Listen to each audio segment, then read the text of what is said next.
ప్రార్థించుదాము. తండ్రి యొక్కయు కుమారుని యొక్కయు పరిశుద్ధాత్మ యొక్కయు నామమున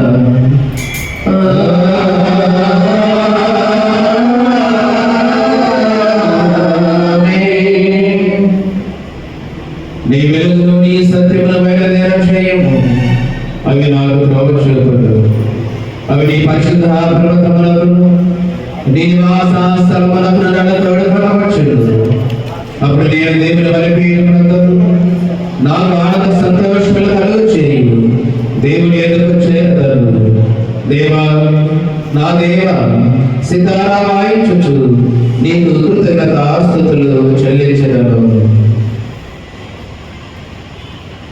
ప్రభునందు ప్రియులారా, యథార్థ హృదయముతో మన తండ్రైన దేవుని సమీపించి ఆయన ఎదుట మన పాపములను ఒప్పుకొని మన ప్రభువైన యేసు క్రీస్తు పేరిట మనకు క్షమాపణ దయచేయమని వేడుకొనుము.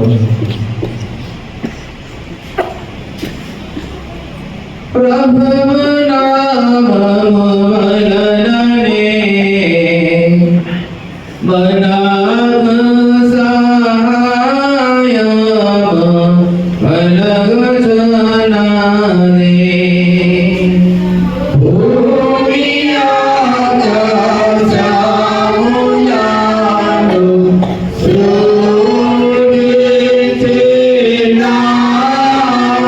సృజించినవాడు ఆయనే. ప్రభువు సన్నిధిని నాయది క్రమమును నేను పదను నన్ను కొంటిని.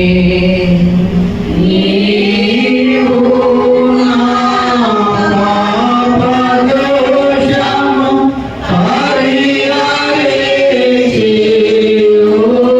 పరిహరించియున్నావు. మా సృష్టికర్తవు, విమోచకుడమైన సర్వశక్తి గల దేవ, దీనులము పాపులమగు మేము స్వాభావికముగా పాపులమనియు అపవిత్రులమని తలపు వలన మాట వలన క్రియ వలన నీకు విరోధముగా పాపము చేసితమనియు నీ ఎదుట ఒప్పుకొనుచున్నాము. కావున మేము మా ప్రభువైన యేసుక్రీస్తు నిమిత్తమున నీ కృపను వెదకుచు వేడుకొనొచ్చు. విధిలేని కనికరముల నీ యొద్దకు ఆశ్రమణకై వచ్చుచున్నాము. మా కొరకు చనిపోటకై ఈ జనితిక కుమారునిచ్చిన మిగుల కరుణ గల దేవ, మమ్మను కనికరించి ఆయన నిమిత్తమున మా సమస్త పాపములను క్షమాపణ దయచేసి మేము నీ కృప చేత నిత్య క్షేమ పొందుటకు నిన్న గురించి నీ చిత్తముల గురించి సరైన దానములు నీ వాక్యములు పైన విధేయతలు వారి నీ పరిశుద్ధాత్మలను అభివృద్ధి పొందింపు. మరి మా ప్రభువైన యేసు క్రీస్తు ద్వారా వేడుకొనుచున్నాము. ఆమేన్. మన పరలోకపు తండ్రి యందు సర్వశక్తి గల దేవుడు మనలను కనికరించి మన కొరకు చనిపోటకై తన ఏక కుమారునిచ్చి ఆయన మూలమున మన పాపములన్నిటినీ క్షమించుచున్నాడు. ఆయన నామమున విశ్వాసం ఉంచు వారికి దేవుని కుమారుడు అధికారం ఇచ్చుచు వారికి తన పరిశుద్ధాత్మను అనుగ్రహించడు. నమ్మి బాప్తిస్మ పొందిన వాడు రక్షింపబడును. ఓ ప్రభువా, ఈ రక్షణ మా అందరికీ దయచేయి.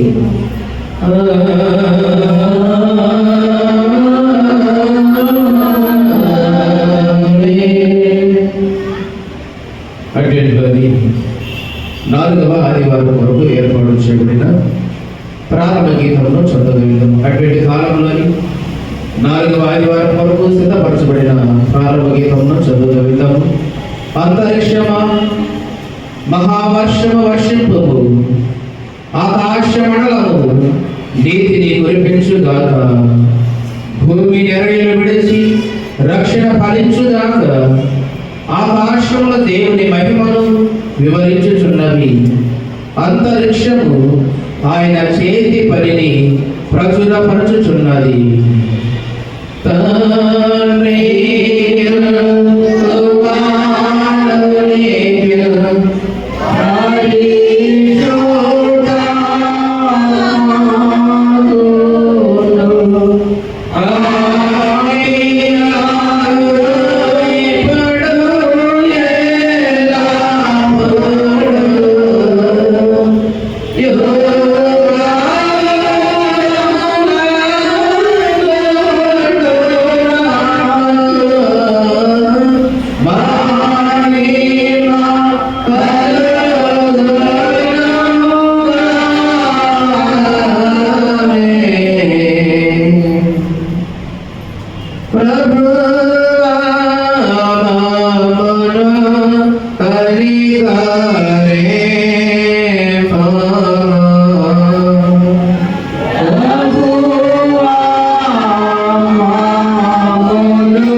మేము నీ చిత్తమును నెరవేర్చుకున్నాము. మా పాపములు మమ్మల్ని ఆటంకపరచుచున్నవి. ఇట్లు అడ్డగింపబడిన కార్యములను మేము శీఘ్రముగా నెరవేర్చగలుగునట్లు కృపగల నీ ప్రాయశ్చిత్తము వలన మాకు సహాయము చేయుటకై నీ శక్తిని పురికొలిపి నీ ప్రభావముతో మా ఎదుకు రమ్మని తండ్రితోను పరిశుద్ధాత్మతోను సదా ఏకా దేవుడవని యుగ యుగములు జీవించుచు పరిపాలించుచునందు నేను వేడుకొనుచున్నాను. ఆమేన్. దయచేసి అందరూ కూడా కూర్చునండి.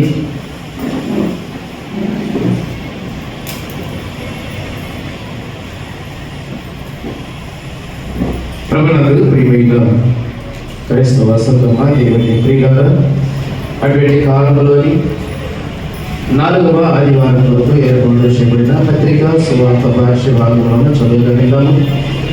మొదటిగా పత్రికా భాష్య భాగము అపోస్తలుడైన పౌలు గారు ఫిలిప్పీలకు రాసిన పత్రిక 4వ అధ్యాయము 4 నుండి 7 వచనాల వరకు చదువుతున్నాము. ఫిలిప్పీలకు రాసిన పత్రిక 4వ అధ్యాయము 4 నుండి 7 వచనాలు కలిగిన లేఖన భాగములు మొదలున్నటువంటి డెలిగేట్ గారు పత్రిక భాష్య భాగాన్ని చదివిస్తారు.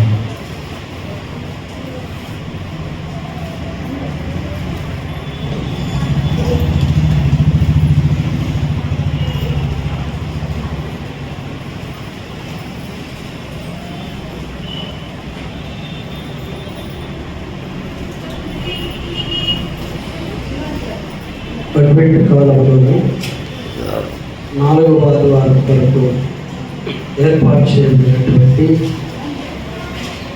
ఫిలిప్పీలకు రాసిన పత్రిక 4వ అధ్యాయము 4వ వచనం నుండి 7వ వచనం వరకు చదువుతున్నాం. ఎల్లప్పుడూ ప్రభువునందు ఆనందించుడి, మరలా చెప్పుడును ఆనందించు. మీ సహనమును సకల జనులకు తెలియబడనీయుడు. ప్రభువు సమీపముగా ఉన్నాడు. దేని గురించి చింతపడకుడు కానీ ప్రతి విషయములోనూ ప్రార్థనా విజ్ఞాపనముల చేత కృతజ్ఞతాపూర్వకముగా మీ విన్నపములు దేవునికి తెలియజేయుడు. అప్పుడు సమస్త జ్ఞానమునకు మించిన దేవుని సమాధానము యేసుక్రీస్తు వలన మీ హృదయములకును మీ తలంపులకును కావలి ఉండను. ఈ పాఠ్యభాగము ఇంతటితో ముగించను. హల్లెలూయా హల్లెలూయా హల్లెలూయా. సువార్త పాఠ్యభాగం చదవగలుగుతాము. పరిశుద్ధులైన యోహాను గారు రాసిన సువార్త పాఠ్యభాగము మొదటి అధ్యాయము 19వ వచనం నుండి 27 వచనాలు కలిగిన లేఖనం చదువుకున్నాం. యోహాను సువార్త మొదటి అధ్యాయము 19 నుండి 28 వచనాలు కలిగిన లేఖన భాగంలో PCC అన్నపూర్ణ గారు చదివిస్తారు.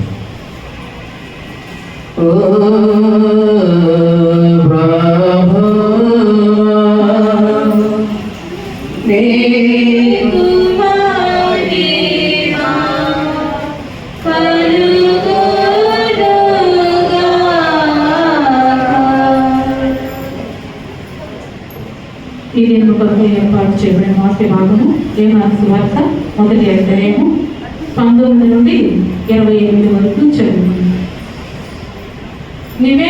నీవెక్కడనని అడుగుటకు యూదులు యెరూషలేము నుండి యాజకులను లేవీయులను యోహాను యొద్దకు పంపినప్పుడు అతడు వచ్చి సాక్ష్యమిదే. అతడును ఎరుగక ఒప్పుకొని క్రీస్తును కానని ఒప్పుకొని కాగా వారు, మరి నీవెవరు, నీవు ఏలియావా అని అడుగగా అతడు కానని, నీవు ప్రవక్తవా అని అడుగగా కానని ఉత్తరమిచ్చారు. కాబట్టి వారు, నువ్వెవరు, మమ్మల్ని పంపిన వారికి మేమేమి ఉత్తరం ఇవ్వగలను, కనుక నన్ను గూర్చి నీవేమి చెప్పుకొనిచున్నావని అతన్ని అడిగింది. అందుకు అతడును, ప్రవక్త అయిన యెషయా చెప్పినట్లు నేను ప్రభు త్రోవలను సరళము చేయుడి అని అరణ్యములో ఎలుగెత్తి చెప్పి ఒకరి శబ్దము అని చెప్పాను. పంపబడిన వారు పరిశీలకును చేరిన వారు నీవు క్రీస్తువైనను ఏలియావైనను ఆ ప్రవక్తవైనను కాని ఎడల ఎందుకు బాప్తీసమిచ్చుచున్నావని అతనిని అడుగగా, యోహాను నేను నీడలో బాప్తీసమిచ్చుచున్నాను, కానీ నా వెనుక వచ్చేవాడు మీ మధ్య ఉన్నాడు, మీరు ఆయనను ఎరుగరు. ఆయన చెప్పులు వాగులను ఇప్పటికైనను నేను యోగుడును కానని వారితో చెప్పాను. యోహాను బాప్తీసమిచ్చుచున్న యోర్దాను నదికి అవతలన బేతనియాలో ఈ సంగతులను జరిగింది. ఈ దినము కొరకు ఏర్పాటు చేయబడిన వాక్య భాగం ముగించబడింది. నిలబడి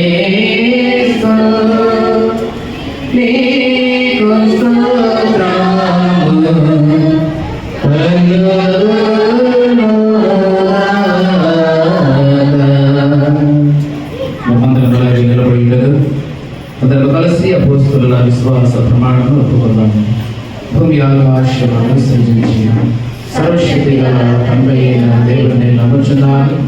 ఆయన ఏక కుమారుడు మన ప్రభు అయిన యేసుక్రీస్తును నమ్ముచున్నాను. ఈయన పరిశుద్ధాత్మ వలన గర్భమున ధరింపబడి అనేక మరియ పుట్టి పొంతి పిలాతు అధికారం కింద శ్రమపడి శిలువ వేయబడి చనిపోయి సమాధి చేయబడననియు అదృశ్య లోకములోనికి దిగిననియు చనిపోయిన వారిలో నుండి మూడవ దినమున లేచి పరలోకమునకు ఎక్కి సర్వశక్తి గల తండ్రి యగు దేవుడి కుడి చేతి వైపున కూర్చుని ఉన్నాడని సజీవులకును మృతులకును తీర్పు చేయటకు అక్కడి నుండి వచ్చినని నమ్ముచున్నాను. పరిశుద్ధాత్మను నమ్ముచున్నాను. పరిశుద్ధ క్రైస్తవ సంఘములు పరిశుద్ధుల సహవాసములు పాప క్షమాపణి శరీరాపునరుద్ధానములు నిత్య క్షేమవనమని నమ్ముచున్నాను. ఆమేన్. దయచేసి అందరూ కూర్చోండి.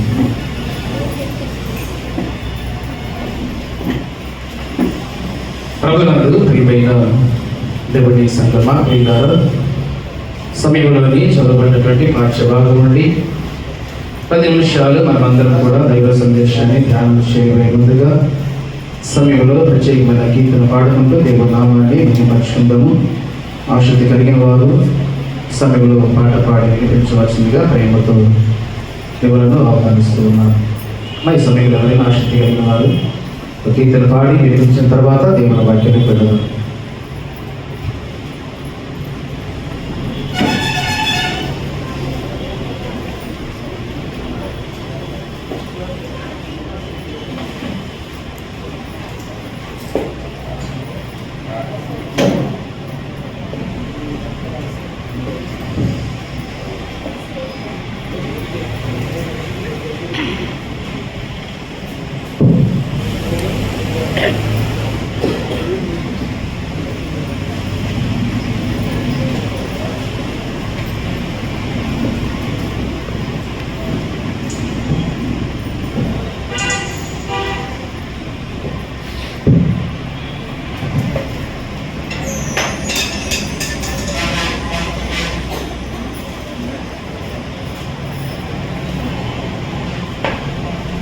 అందరూ నన్ను విడిచినా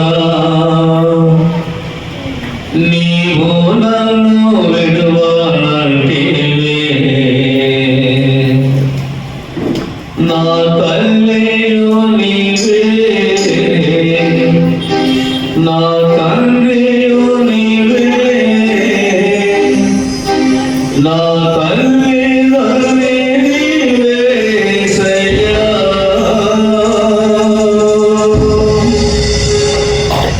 అందరూ నన్ను విడిచినా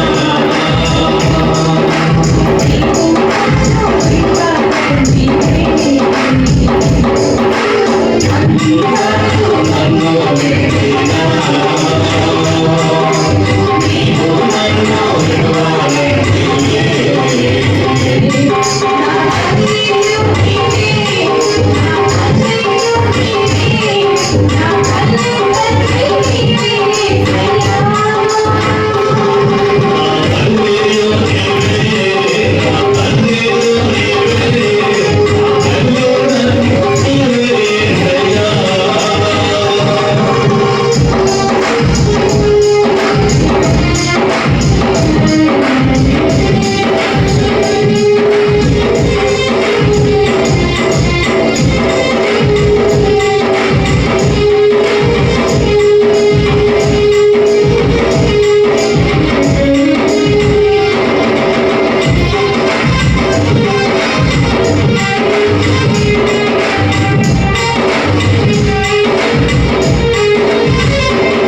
నీవు నన్ను విడువనంటివే.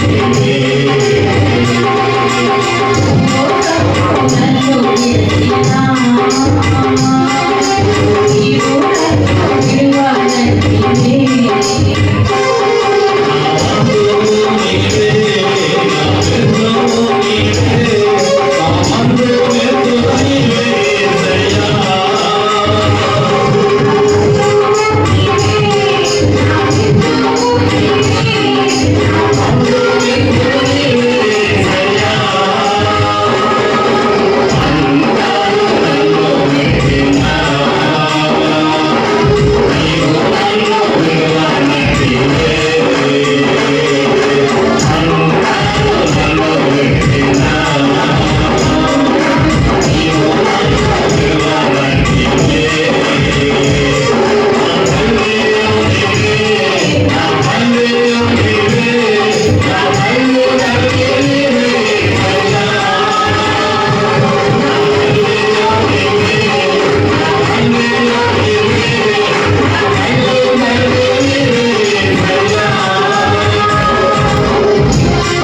ప్రియులారా, చక్కగా మంచి పాట పాడి వినిపించినటువంటి సంఘ బిడ్డలకు మరొకసారి వందనాలు చెల్లించుకుంటూ ఉన్నాను. దయచేసి అందరూ కూడా పైకి లేచి నిలబడినట్లయితే దైవ ఆశీర్వాదం తీసుకొని దేవుని వాక్యంలోకి వెళ్దాం.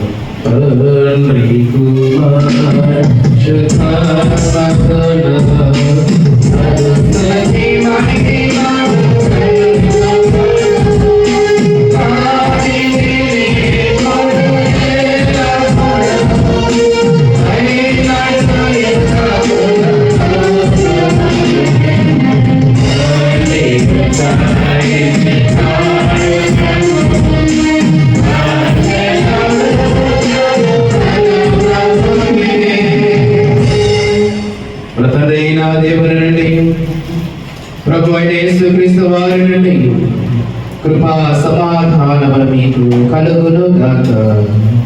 ఆమేన్. వచ్చేసి అందరూ కూడా కూర్చోనండి. ప్రభునందు ప్రియమైన క్రైస్తవ సంఘమా, దేవుని ప్రియులారా, అడ్వెంట్లోని 4వ ఆదివారం కొరకు చదవబడినటువంటి పాఠ్యభావాల నుండి 10 నిమిషాలు మనమందరం కూడా ప్రాముఖ్యమైన విషయాలు ధ్యానించుకున్నాము. పత్రిక అలాగే సువార్త 2 పాఠ్యభాగాల నుండి కొన్ని మాటలు 10 నిమిషాలు మనమందరం కూడా దేవుని వాక్యాన్ని పరిశీలన చేద్దాం. తలలు వంచండి, ప్రార్థన చేసుకొని దేవుని వాక్యాన్ని పెడదాం. మమ్మల్ని మిగిలిగా ప్రేమించిన మా ప్రియ పరలోకమున్న తండ్రి, మహోన్నతుడా, సర్వశక్తిమంతుడా, మీకు వందనాలు చెల్లిస్తున్నాము నాయన. ఎటువంటి కాలంలోని 4వ ఆదివారపు ఆరాధనలు ఇంతవరకు నాయన పాటల ద్వారా, ఆరాధన ద్వారా మీ నామాన్ని మహిమపరిచి ఉన్నాము. 10 నిమిషాలు తండ్రి మేమందరం కూడా నాయన చదవనటువంటి పాఠ్య భాగం నుండి కొన్ని మాటలు పరిశీలన చేయడం కొరకై ఆసక్తి కలిగిన మీ సన్నిధానంలో చేరి ఉండగా మీ ఆత్మ సహాయం చేతనైనా మాకు అవసరమైన మాటలు మీ పరిశుద్ధాత్మ ద్వారా మీరు మాట్లాడించి మీ పిల్లలుగా తండ్రి మమ్మల్ని ఆత్మీయంగా బలపరచమని ప్రార్థిస్తున్న సహాయం చేయండి. చేయవచ్చిన బిడ్డలను ఆయన దీవించండి. మాట్లాడుతున్నది ఆయన ప్రతి ఒక్కరు కూడా వినగలిగే చెవి గ్రహించే మనస్సు నాయన మీ వాక్యములకు లోబడినటువంటి హృదయాన్ని మీద ఆయన చేసి వాక్యానుసారంగా ఆయన మమ్మలను మేము సరి చేసుకొని తని మాలో ఉన్నటువంటి లోపాలను, మాలో ఉన్నటువంటి అంధకారము, మాలో ఉన్నటువంటి ఆటంకాలను తండ్రి మీ వాక్యము ద్వారా తొలగించుకొని మీ పిల్లలుగా తండ్రి మేమందరం కూడా పరిపూర్ణమైనటువంటి యేసుక్రీస్తు వారి యొక్క ప్రత్యక్షతను మా యందు కనపరచంత వరకు కూడా మీ వాక్యం ద్వారా మమ్మలను ప్రత్యేకంగా అభిషేకించమని, ఆశీర్వదించమని చేరి వచ్చిన ప్రతి ఒక్కరు కూడా నాయన మీ మాటల ద్వారా తండ్రి ఓదార్పును, ధైర్యము, వారికి కావలసినటువంటి విశ్వాస జీవితంలో పోరాటమును దయచేసి మీరు ఆకలి కొరకు మమ్మల్ని అందరూ కూడా సిద్ధపరచమని మా ప్రభును రక్షకుడైన యేసుక్రీస్తు వారి పరిశుద్ధ నామములో ప్రార్థించండి వేడుకుంటున్నాము తండ్రి. ఆమేన్. ప్రియులారా, చక్కగా ఎంతవరకు కూడా పాటల ద్వారా మేము నామాన్ని మహిమపరిచున్నాము.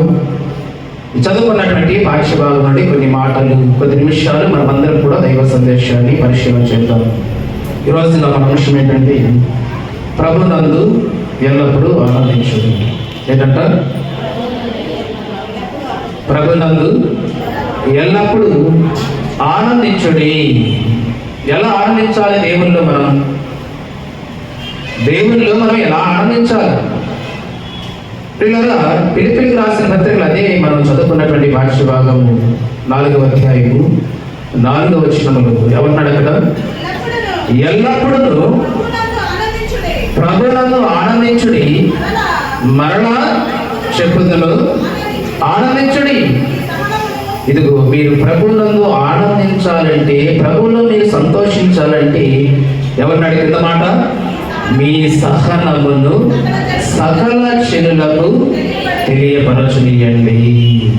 దేవుళ్ళు నిజంగా మీరు ఆనందించాలంటే, దేవుళ్ళు నిజంగా మీరు సంతోషించాలంటే, దేవుని పిల్లలుగా, క్రైస్తవులుగా, క్రీస్తులు కలిగినటువంటి మీరు నిజమైన ఆనందము, సంతోషం మీ జీవితంలో రావాలంటే భూమి మీద ఉన్నంత వరకు మీరు ఏం చేయాలంట?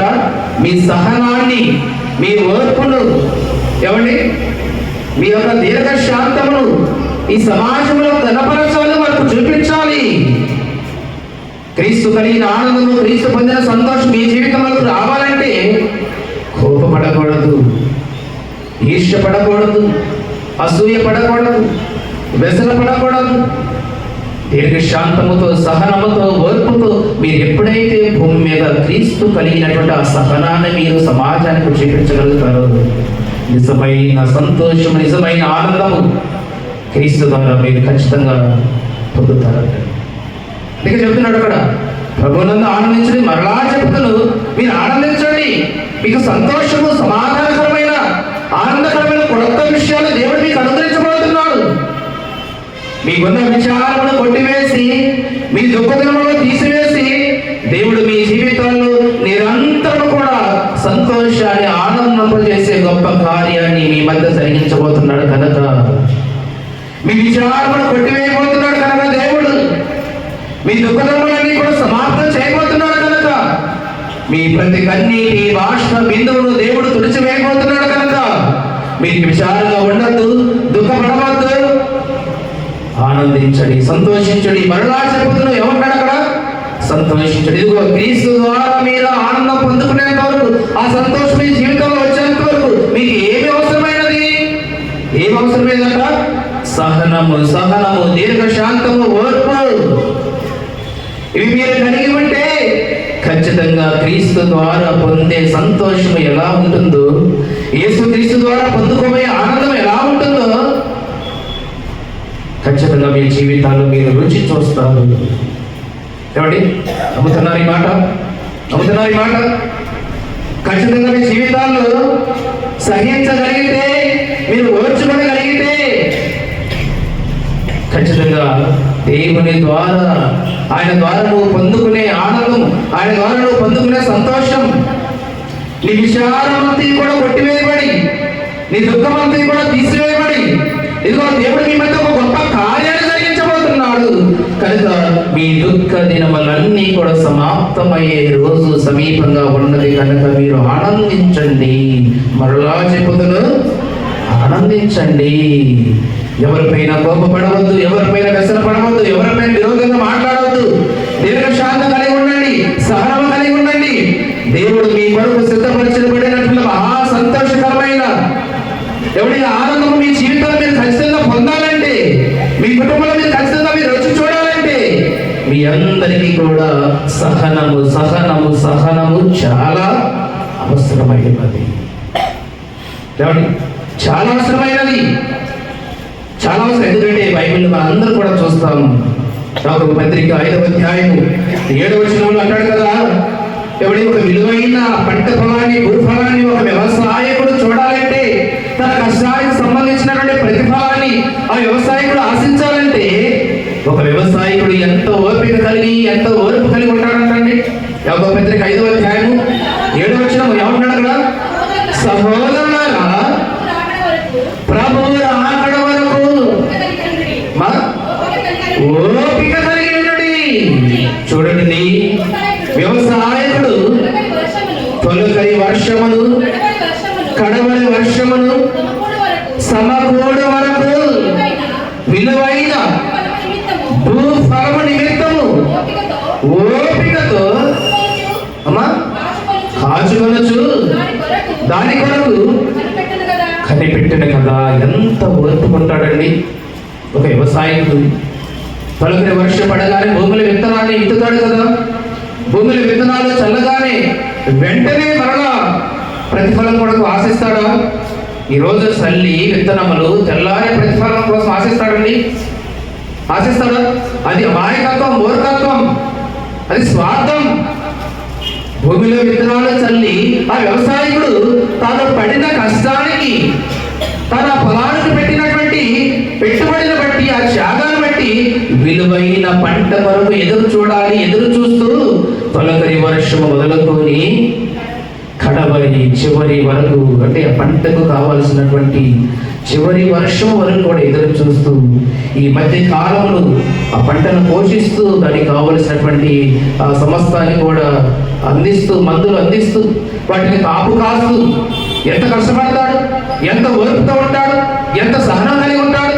ఎందుకంటే ఖచ్చితంగా నా కష్టానికి తగిన ప్రతిఫలము నాకు వస్తుంది. నా కష్టానికి తగిన ప్రతిఫలం నాకు రావాలంటే నేను ఓపికతో ఎదురు చూడాలి, ఓపికతో ఎదురు చూడాలి. పురుగు తినకుండా పంటను కాపాడుకోవాలి కదండి. మందులు చల్లాలి, మందు కొట్టాలి, నీరు పెట్టాలి, కంచె వేయాలి. అప్పుడే కదా నువ్వు అనుకున్న ప్రతిఫలమును పొందేది. అప్పుడే కదా నువ్వు ఆశిస్తున్న ప్రతిఫలమును స్వీకరించగలిగేది. ఈరోజు పొలంలో విత్తనాలు చల్లి తెల్లారి మనకి పంట ఫలం రావాలంటే, ప్రతిఫలం రావాలంటే సాధ్యపడే విషయమైనది. ఏమంటే సాధ్యపడే విషయమేనా? అది ఇంపాసిబుల్. అది ఎప్పటికీ జరగదు. కనుక నువ్వు నమ్మకంతో విత్తనాలు చల్లావు, ఆ ప్రతిఫలం నీకు రావాలంటే ఆ వ్యవసాయకుడికి ఏది అవసరమైందట? సహనము, ఓర్పు, ఓపిక దగ్గర చూడాలంటండి. తొలకరి వర్షం మొదలుకొని కడవరి వర్షం వరకు కూడా, మన చివరి వరకు కూడా ఎంత ఓర్పుతో ఉంటాడు, ఎంత శ్రద్ధగా పంటను పొలాన్ని కాపాడుకుంటాడు. అలా కాపాడుకున్నప్పుడు, శ్రద్ధతో పంటను సంరక్షించుకున్నప్పుడే కదా తన కష్టానికి తగిన ప్రతిఫలము తన ఇంటిలో, తన కుటుంబంలో తాను చూడగలడు. అప్పుడే కదా తను ఆశిస్తున్నటువంటి ఎవడు ఆ ప్రతిఫలాన్ని తాను పొందుకోగలడు. కనుక తాను పడిన కష్టానికి ప్రతిఫలాన్ని తాను పొందుకోవాలంటే తొలకరి వర్షము మొదలుకొని కడవరి వర్షము వరకు కూడా వ్యవసాయకుడికి ఏం అవసరమైనది? ఓర్పు, సహనము, దీర్ఘశాంతము. ఇవన్నీ కూడా అవసరమైనది. విత్తనాలు చల్లి మధ్యలో వదిలేసామనుకోండి, మనం అనుకున్న ప్రతిఫలం ఆశించింది మనం పొందుకోగలమా? పనికిరాని మొక్కలన్నీ పెరిగిపోయి పంట పొలం అంతా కూడా బీడుగా మారిపోయింది. ఎవరికి ఎలాంటి ప్రతిఫలం దొరకదు.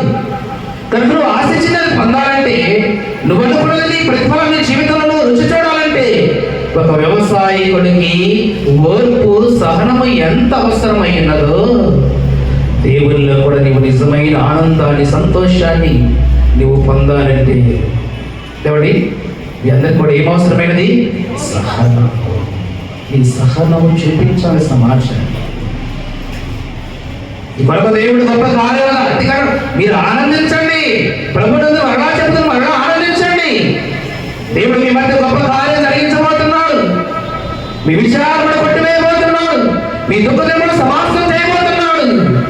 మీ జీవితాల్లో నెమ్మదిని, సమాధానము, సంతోషమును, వెలుగును నింపబోతున్నాడు. అంధకారమును తీసివేయబోతున్నాడు. చీకటిని పారదోలమైపోతున్నాడు. వెలుగు సంబంధమైన బిడ్డలుగా మిమ్మల్ని రూపుదిద్దడానికి కన్న తండ్రి ఒక ప్రణాళికను సిద్ధం చేశాడు. అది నీవు పొందుకునేంత వరకు మీ అందరికి ఏం అవసరమైందంట? సహనము. సహించిన వారిని మనం ఏమని చెప్పుకుంటున్నాము? పూర్వకాలం మంది పితరులందరూ కూడా కింద లైన్లో చదవడం యాగపత్రికలోని ఆ వ్యవసాయులకు సహనము, ఓర్పు ఎలాగైతే అవసరమైనదు కంటిన్యూషన్ చేయడం. ఆ మాటలు ఏమన్నాడు కింద? ప్రభువు రాక సమీపించుతున్నది కనుక మీరు ఓపిక కలిగి ఉండండి. మీ హృదయాలను స్థిరపరచుకునండి. సహోదరులారా, మీరు తీర్పు పొందుకునే నిమిత్తము ఒకరి మీద ఒకడు సనగబడి, ఇదిగో న్యాయాధిపతి వాటిని తెలిసి ఉన్నాడు. సహోదరులారా, ప్రభువు నామమున ఇదిగో బోధించిన ప్రవక్తలను శ్రమానుభవములకు, ఓపికకు ఎలా పెట్టుకోవాలంటే వారిని మాదిరిగా పెట్టుకోవాలి. నా సహోదరులారా, ప్రభువు నామమున బోధించిన ప్రవక్తలను శ్రమానుభవములకు, ఓపికకు మాదిరిగా పెట్టుకోండి. ఎందుకంటే సహించిన వారిని ఏమనుకుంటున్నాం? మనము ధన్యులు అనుకుంటున్నాము కదా. మరి ధన్యులు అనుకుంటున్నామా, దరిద్రులు అనుకుంటున్నామా? విడేంట్రా బాబు, ఎన్ని తిట్టినా, ఎంత ఎగతాలు చేసినా, ఎంత హీనం చేసినా, ఎదురు కనీసం ఒక మాట కూడా మాట్లాడకుండా, దూషించకుండా అలా వెళ్ళిపోతున్నాడండి. ఎన్ని మాటలు మాట్లాడుతున్నా, ఎంతగా దూషిస్తున్నా, గౌరవం లేకుండా ఎంతగా మాట్లాడుతున్నా కదా. ఎందుకు అలా తలవంచుకొని వెళ్ళిపోతున్నాడు? ఎందుకు అలా మాట్లాడకుండా వెళ్ళిపోతున్నాడు? చేతగాని కూడా అనుకుంటున్నాం మనం. పనికి మాలిన వాడు అనుకుంటున్నామా? మాట్లాడటం చేత కాదు తెలియని వాడు అనుకుంటున్నామా? ఏమండి, బైబిల్ ఏం చెబుతుంది అక్కడ? సహించిన వారు ఏమనుకుంటున్నామంటే మనం ధన్యులండి, ధన్యులు, గొప్పవారండి వాడు. తనను తాను తగ్గించుకున్నవాడు హెచ్చించబడను. మీరందరూ కూడా అదే, మన పూర్వమందరూ ప్రవక్తలు కానివ్వండి, ఏమండి ఎంతోమంది పరిచారకులు కానివ్వండి, ఎన్ని నిందలు పడలేదు, ఎన్ని అవమానాలు పడలేదు, ఎంతగా దూషించబడలేదు. వారందరినీ చేతగాని వారుడు, పనికి మాలిన వారుడు, దరిద్రులను మనం అనుకుంటున్నామా? బైబిల్ చెప్తుంది వారు ఎవరంట? ధన్యులంటండి. సహించిన వాడిని మనము ధన్యులను కూర్చున్నాము కదా. మీరు యోబు యొక్క సహనముల గురించి వింటిరి అని ఎంతో జాలియు కనికరము గలవాడని మీరే తెలుసుకొని అన్నారు. యోబు గురించి మనందరికీ తెలుసు. యోబు గారి జీవిత చరిత్ర మనందరికీ తెలుసు. ఎంత నమ్మకస్తులు, భయభక్తులు కలిగిన వాడు, యథార్థవంతుడు, నీతిపరుడు, చెడు ధర్మను విసర్జించిన వాడు. అంతటి భక్తిపరుడైన యోబు జీవితంలో ఎన్ని శ్రమలు, ఎన్ని కష్టాలు, ఎన్ని అవమానాలు. తనను నమ్మిన తన స్నేహితులే తన ఎద్దుకు వచ్చి దూషించారు, హేళన చేశారు, అవమానపరిచారు. భక్తి భక్తి దేవుడు దేవుడు అన్నాము, ఏం జరిగిందని జీవితంలో? అవమానాలు, నిందలు, అపజయాలు తప్ప ఏమేమి జరిగిందని జీవితంలో? పిల్లలను బాగొట్టుకున్న కుటుంబం నాశనమైంది, శరీరం సహకరించట్లేదు. చివరికి ఏమండి, చివరి వరకు నీతోనే ఉంటానని చెప్పినటువంటి భార్య కూడా దూషించింది కదా, అవమానపరిచింది కదా, దేవుని విడిచిపెట్టమని చెప్పింది కదా. ఇది అంత నీతిమంతుడి జీవితంలో, అంత గొప్పవాడి జీవితంలో తనతో పాటు ప్రయాణం చేసినటువంటి నమ్మకమైనటువంటి తన స్నేహితులు కూడా వచ్చి ఎంతగా అవమానపరిచారు యోబు గారిని, ఎంతగా దూషించారు, ఎంతగా హేళన చేశారు యోబు గారిని. వాడైపోయాడా? నాశనం అయిపోయాడా? పనికి రానివాడిగా అయిపోయాడా? దేవుడు విడిచిపెట్టాడా? అదే అన్నాడు కదా, యోబు సహనముల గురించి మీరు వింటిరి కదా. ఆయనను ఆయన ఎంతో జాలియు కనికరమును గలవాడని మీకు తెలుసు కదా. మరి యోబు గారు మీరు మాదిరిగా పెట్టుకోవాలి కదా ఈ జీవితంలో. నమ్మకమైన వాడు, ఏంటి నీతిమంతుడని దేవుడే స్టేట్మెంట్ ఇచ్చాడు కదండి యోబు గురించి. యథార్థవంతుడు ఆ దేశంలో అలాంటి వాడే లేడని చెప్పేశాడు కదా దేవుడే. లోకాలను కలుగు చేసిన దేవుడే భూమి మీద ఉన్న ఒక భక్తుల గురించి ఒక మంచి స్టేట్మెంట్ ఇచ్చినప్పుడు ప్రజలు ఏమంటే నీకేమైంది, స్నేహితులు ఏమంటే నీకేమైంది, సమాజం ఏమంటే నీకేమైంది, నువ్వు సహనంతో ఉండాలి కదా, ఓర్పు కలిగి ఉండాలి కదా. యోబును ధన్యుడను అనుకుంటున్నప్పుడు, యోబును గొప్పవాడని దేవుడు ఒప్పుకున్నప్పుడు ఆ సహనమును, ఆ ఓర్పును నీ జీవితంలో నువ్వు చూపించగలిగితే యోబును అన్న దేవుడు నిన్ను కూడా అంటాడు కదా, నన్ను కూడా అంటాడు కదా, ఈ సంఘం అంతటిని అంటాడు కదా. చూడు ఆ సంఘం చూడు ఎంత గొప్పదో, చూడు ఆ సంఘం చూడు ఎంత సహనం కలిగిందో, చూడు ఆ భక్తులు చూడు ఎంత ఓర్పు కలిగిన వారు. ఆ రోజు యోబు గురించి ఎవడు అపవాదికి సవాలు విసిరాడు దేవుడు. ఈ రోజు మనల గురించి, మన భక్తుల గురించి నువ్వు చూపించే సహనాన్ని బట్టి నిన్ను గురించి కూడా దేవుడు ఏమి ఇవ్వాలి? మంచి స్టేట్మెంట్ ఇవ్వాలి, ఒక మంచి సాక్ష్యం ఇవ్వాలి. ఒక వ్యవసాయకుడు అదే ప్రకృతిని చూపించాడు మనకు. ఒక వ్యవసాయకుడు ఎంత ఓర్పుతో ఉంటాడు, ఎంత ఓర్పుకి కలిగి ఉంటాడండి. తన పొలంలో చల్లిన విత్తనాల నుండి విలువైన పంటను తను ఆశించేంత వరకు ఎంతగా నిరీక్షణతో ఎదురు చూస్తాడు. తన సహనాన్ని కోల్పోడు, తన ఓర్పును విడిచిపెట్టాడు. ఏమండి, ఎదురు చూస్తూ నిరీక్షణ కలిగి ఎదురు చూస్తే ఖచ్చితంగా నా ప్రతిఫలము నాకు వస్తుంది, నా కష్టానికి నా ప్రతిఫలం దేవుడు నాకు ఇస్తాడు. ఎంతగా అయితే ఒక వ్యవసాయకుడు ఎదురు చూస్తూ విలువైన పట్టుబడి ఉంటాడో, మీకు కూడా దేవుని యొక్క ఆనందము, దేవుని యొక్క సంతోషము మీరు ఆనందించాలంటే మీ అందరికీ కూడా ఏం అవసరమైనది? సహనము, ఓర్పు, దీర్ఘశాంతము, ఇవన్నీ కూడా మీకు అవసరమైనది. అందుకే యోబు గారు అక్కడ చూపించాడు. ఏమన్నాడు? యోబు గారు అక్కడ చూపిస్తూ, ప్రభు నన్ను ఆనందించుడి, మరలా చెప్పుదును ఆనందించుడి, మీ సహనమును సకల చెరులకు తెలియబడనీయుడి. ఇదిగో ప్రభు సమీపంగా ఉన్నాడు. ఇదిగో దేనిని గూర్చి విచారపడవద్దు, నీవు చింతపడవద్దు, నువ్వు బాధపడవద్దు. ప్రతి విషయంలోనూ అమ్మా ప్రార్థన విజ్ఞాపముల చేత కృతజ్ఞత పూర్వకముగా మీ విన్నపములు దేవునికి తెలియచేయండి. అప్పుడు సమస్త జ్ఞానం మించిన దేవుని సమాధానం మీకు యేసుక్రీస్తు వలన మీ హృదయములను తలంపులను కాపలా ఉంటుందంటే. ఎప్పుడు దేవుని యొక్క సమాధానం మనకు కాపలా ఉంటుంది, ఎప్పుడు యేసుక్రీస్తు వారి యొక్క సమాధానం మనకు కాపలా ఉంటుంది, ఎప్పుడు ఆయన కృప మనకు కాపలా ఉంటుందంట. ఏ విషయం గురించి చింతపడక, విచారపడక, దుఃఖపడక, ఏడవక, సహనము కలిగి, ఓర్పు కలిగి, దీర్ఘశాంతము కలిగి, ఇదిగో నీకు కలిగిన విచారణ బట్టి, నీకు కలిగిన దుఃఖాన్ని బట్టి మనసు పూర్తిగా కృతజ్ఞతాపూర్వకంగా నీ తండ్రిని నువ్వు ప్రార్థించినప్పుడు తండ్రి అయినటువంటి దేవుని ప్రేమ, కుమారుడైనటువంటి యేసుక్రీస్తు వారి యొక్క కృప ఏమండి మీకు సమాధానం ఇస్తుంది, మీకు కాపలా ఉంటుంది, మీ ఆలోచనలకు, మీ హృదయ తలంపులకు. అదే కదా అక్కడ మాట, మరొకసారి చదువు మాట అదే కదండి. ఎవరు అక్కడ అప్పుడు సమస్త ఆరంభించిన దేవుని సమాధానము ఇదిగో యేసుక్రీస్తు వలన మీ హృదయములకు, మీ తలంపులకు కావలి ఉంటుంది, కాపలా ఉంటుంది.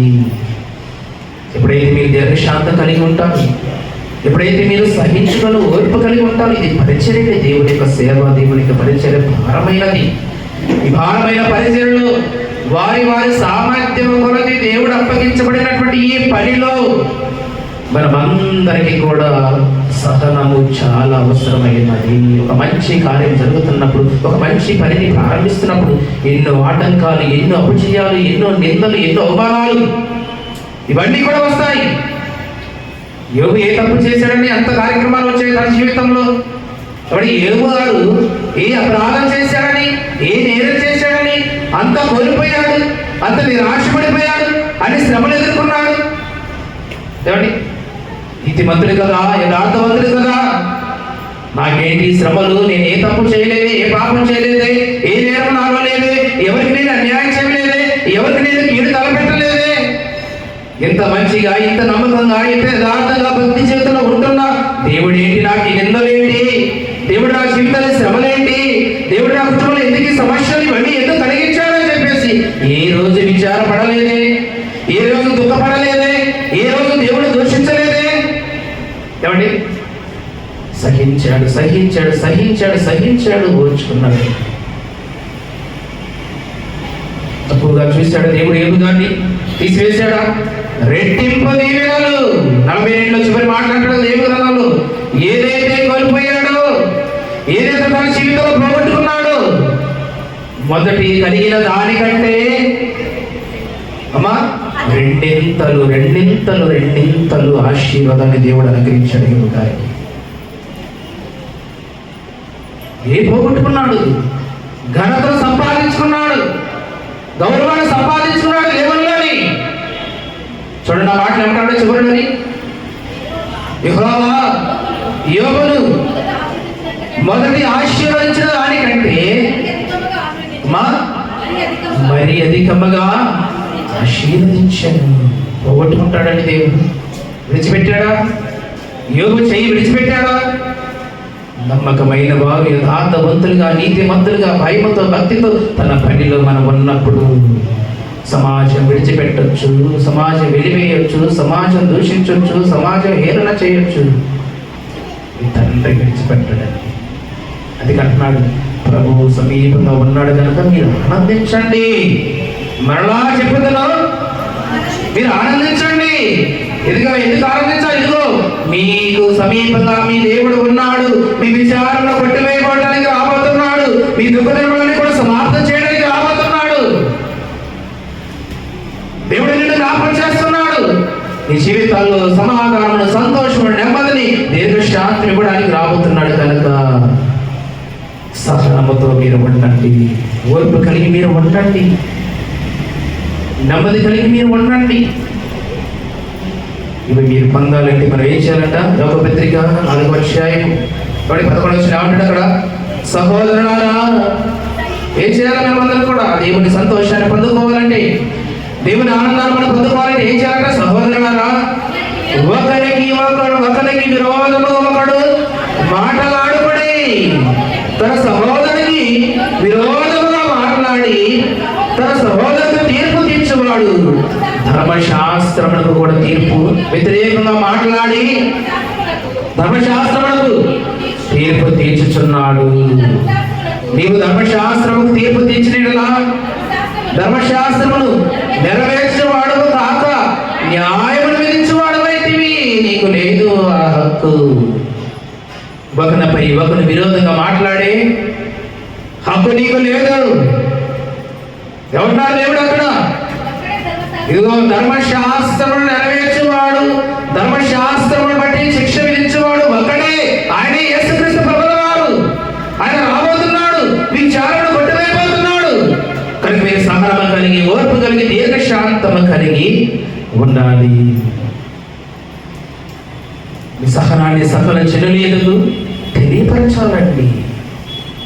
దేవుని నువ్వు ఎంతగా ప్రేమిస్తున్నావు, దేవుని ఎంతగా నువ్వు ఆరాధిస్తున్నావు, దేవుని వాక్యము నేను ఎంతగా ఫలిస్తుందో ఈ సమాజానికి అర్థం అవ్వాలంటే నీ ప్రవర్తన ద్వారా, నీ ఓర్పు ద్వారా, నీ సహనము ద్వారా, నీ దీర్ఘశాంతము ద్వారా ఈ సమాజానికి క్రీస్తు త్యాగాన్ని, క్రీస్తు ప్రేమను నువ్వు తెలియపరచవలసిన వాడవై ఉన్నావు.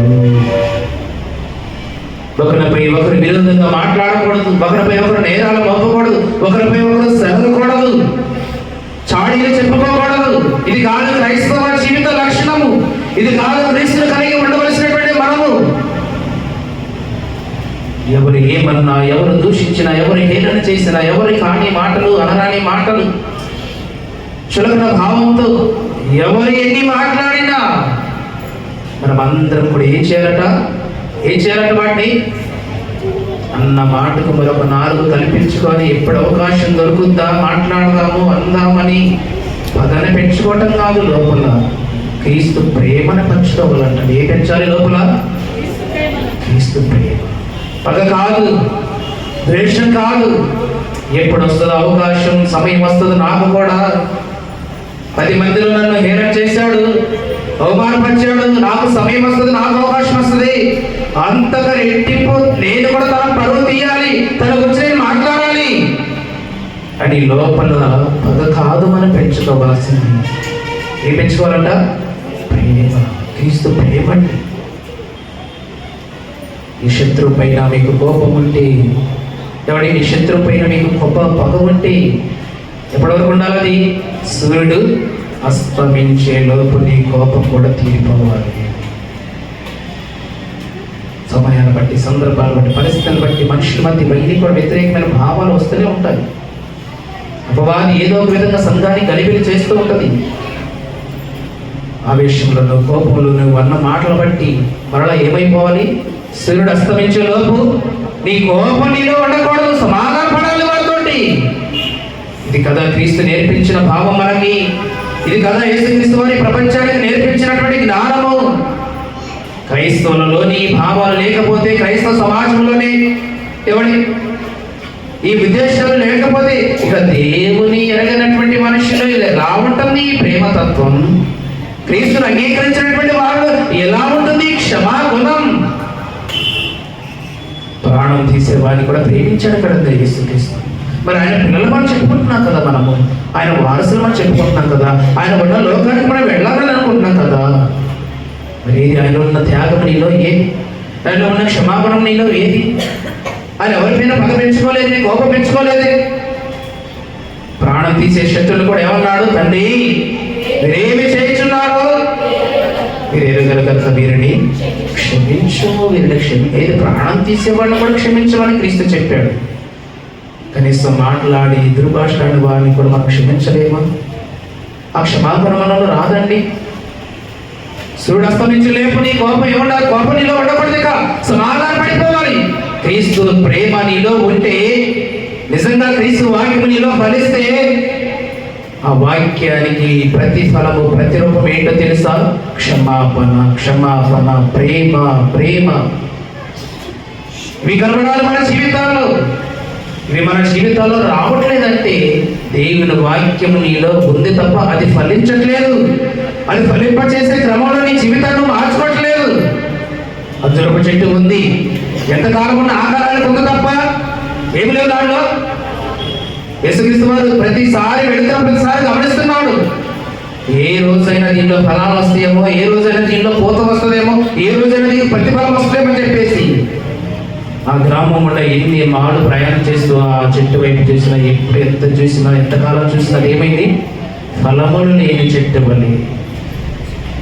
ఆ కార్యాన్ని మాత్రం చక్కగా ఉంది, ఆకులు తప్ప దాళ్ళు ఏమి లేవు, ప్రతి ఫలము లేదు. మరి ఎంతగా ప్రార్థనలు ఉన్నా, ఎన్ని కార్యక్రమాలు జరిగించినా, ఎంత భక్తి జీవితం కలిగిన వాక్యాన్ని బట్టినటువంటి ప్రవర్తన ప్రతిఫలం మన జీవితంలో మనం కనపరచకపోతే అది వ్యర్థమంటున్నాడు దేవుడు. ఆ క్రమాన్ని కలిగి ఉన్నారు ఇశ్రాయేలు ప్రజలు, ఆ క్రమాన్ని కలిగి ఉన్నారు యూదా జాతంతా కూడా.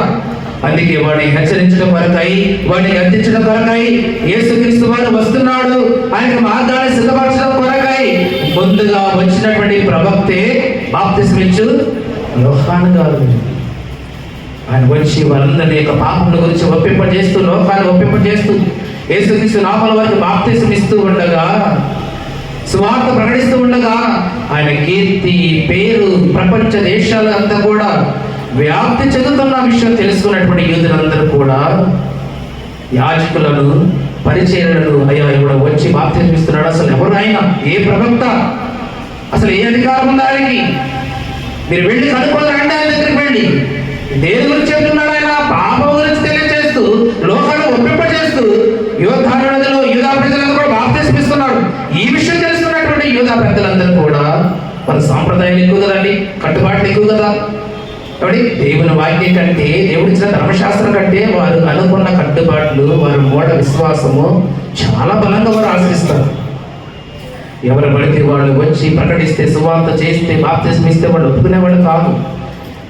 కనుక బాప్తిస్మం ఇచ్చే యోహాను గారు వచ్చి బాప్తిస్మం ఇస్తూ ప్రజలందరూ కూడా ఒప్పింపజేస్తూ ఉండగా ఈ విషయాన్ని తెలుసుకున్నటువంటి యూదులు పెద్దలందరూ కూడా ఏం చేశారంట?